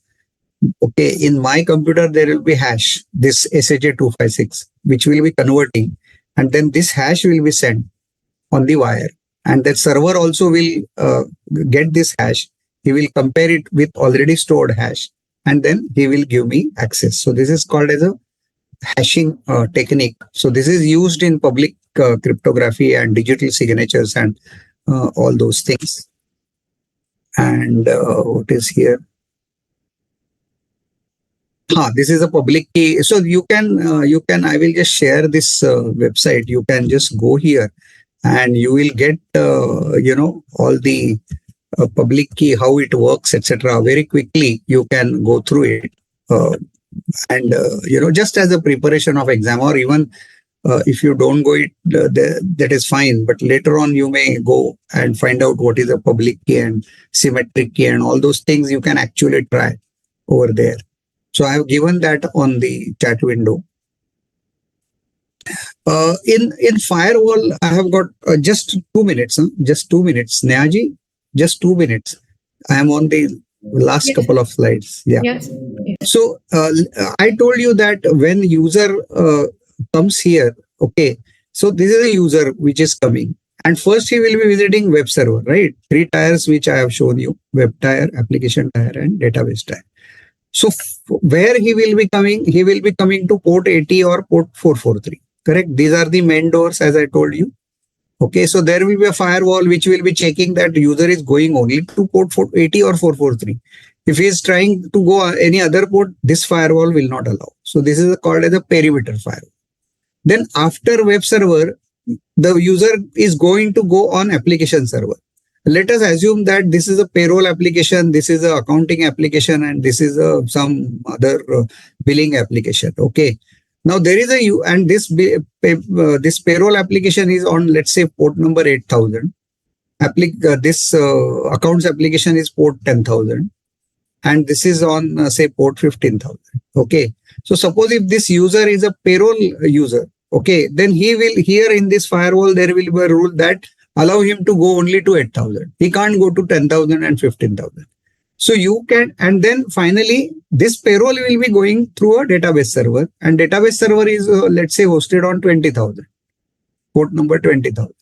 Okay, so payroll application, suppose if there are 3 different databases, then payroll application will go only to that database where payroll database is hosted. Okay, so I will compare this like this. I have gone to main airport, departure gate. So there is a departure gate is 80 and 443. Then I entered the departure gate, but I am going by Indigo flight. So I will go only to Indigo. So this is Indigo. So this is Indigo check-in. This is Air India checking. This is Go Air checking. So if I am an Indigo customer, I will be allowed only to go here. I can't go to Air India. I can't go here. And then from here, if database, aeroplane cannot be common. So database aeroplane will be different. So Indigo, I will go to the boarding gate of Indigo. From here, I will go to boarding gate of Air India. From here, I will go to boarding gate of Go Air. Okay, so same way databases also can be different, and same way the user will go. So this is the basic simple principle of firewall. And so this firewall is perimeter firewall. This firewall is a web application firewall, and this firewall is a database firewall, or before database there is a firewall. So like this, the firewall can be thought of. And then there is an intrusion detection system, which is, there are 2. One is host based. That means on each machine, IDS or IPS agent will be installed. Okay, so if it is host based, then it is called as each end device or each host, the agent is installed. If it is a network based, then on the network, the intrusion detection system is installed. There is something called as a vulnerability assessment and penetration testing. So this is mostly a theory, and therefore you can just read this VAPT, what is meant by VAPT, etc. This is a specialized audit, and therefore you don't have to go into technical details. Only you should know that what is VAPT and so on. So this is our module 5. And in module 6, there is nothing to cover. So module 6, I have just listed the 6 chapters: artificial intelligence, AI, blockchain, cloud computing, data analytics, Internet of Things, and robotic process automation. This is complete theory, and I don't have any illustrations as such. Only thing is that you have to read it, and only 8% questions will be asked on this. So you have to just read this and understand this. So this completes my what you call as module 4, 5, and 6. I know that I hurriedly took this, but in 1.5 years, whatever was possible, I have taken that. And therefore, if I come back to my agenda, I have completed this agenda over here. So thank you, Nehaji. I have done. If there are any questions, then I can take these questions. Yeah, thank you so much, sir. We have a few questions here. Yeah. So I'll start with this one. Is there any weightage of question chapter wise? I guess you've said that. Yeah. But chapter wise passing is not required. You have to get that 60%. DISA glossary, how can we get? DISA glossary is there in the module somewhere. Okay, let me just. Okay, I will give it to you. I will share it. I will share it with Nehaji, and she will in turn give it to you. DISA glossary. Yeah, and then Okay. Can you please explain on message digest? Oh, the message digest which I showed you. Okay. The hash which I showed you. 1 second. Let me go to that site. Where is that site? Here. Yeah. So this is message. This is called as message digest. There are 3 words which are used: message digest, hash, or checksum. 3 words. Let me type it here. 3 words for you: hash, or message digest, or checksum. This is the purpose is data integrity. So whenever in the question there is a word hash, message digest, or checksum, search for options. In the options, search for data integrity, and that is usually the answer.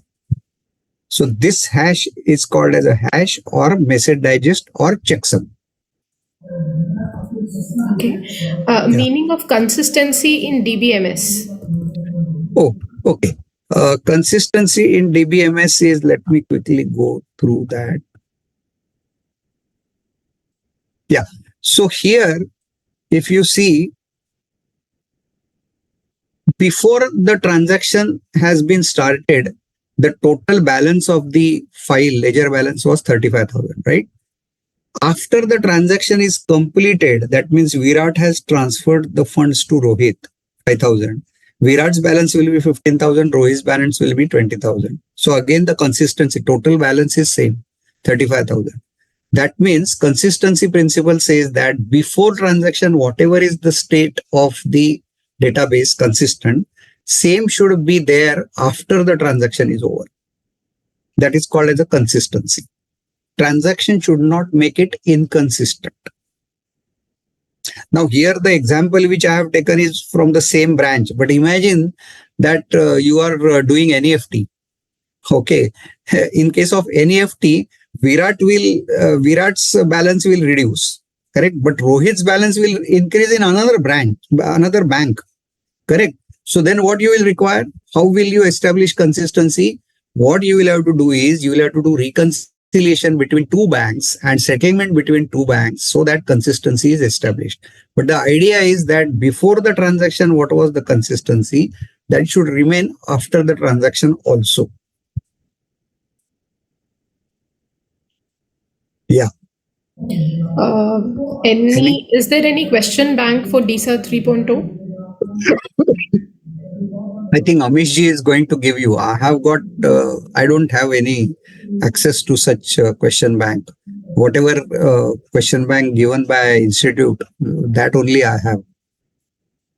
So I don't have easy access to. Amish ji is, I think, going to give you the question bank.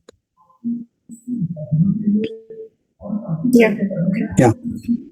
Well, that's it, sir. Then thank That's you it. so much, Avinash, sir, for providing guidance in the exam preparation, and you're boosting our confidence. So you wonderfully summarized the extensive module by demonstrating the functionality of software application as well, and presenting numerous diagrams and pictorial presentations, which really helps us, I think, to enhance our grasping and our retrieval capacity. And for the questions, all those who have asked, like for the links and all, I am sorry, I'm not able to provide the link. So at the end of this, I'll tell you a mail ID in which you can, you can send your mails and request for the links or whatever is required. So please wait till the end. I'll just take 2-3 more minutes. I would like to, as we draw the curtains on the enlightening webinar on the ISA 3.0 assessment test. So I'm really filled with a sense of gratitude and inspiration. Today we had that privilege of delving into the in depth of the knowledge and expertise shared by our distinguished esteemed speakers, Amish sir and Avinash sir, and their insights have undoubtedly enriched our understanding and opened new horizons in the realm of the information system audit. I would also like to sincerely express my gratitude to our chairman, Nanda sir, for taking time from his busy schedule to bless us with his warm wishes. even while traveling. So your presence was truly appreciated, sir, and I want to convey my sincere thanks to you.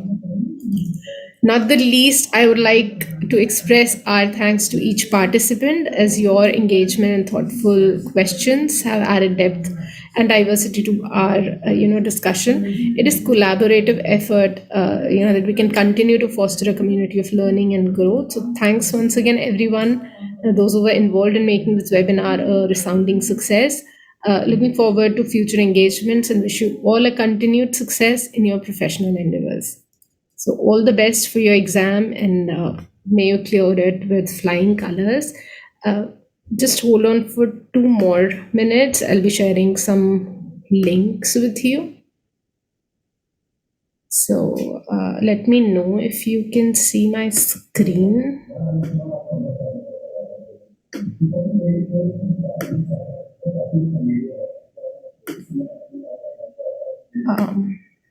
Is it visible?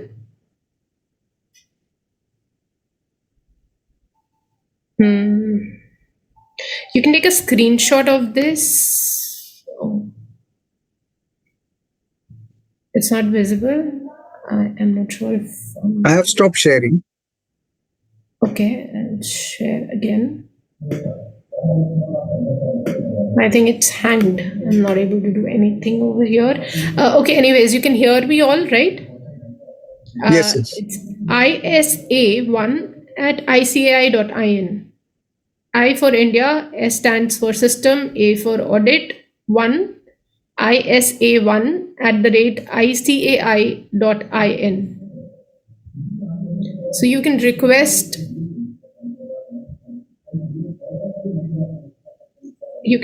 on this email, writing that you need your mock test paper,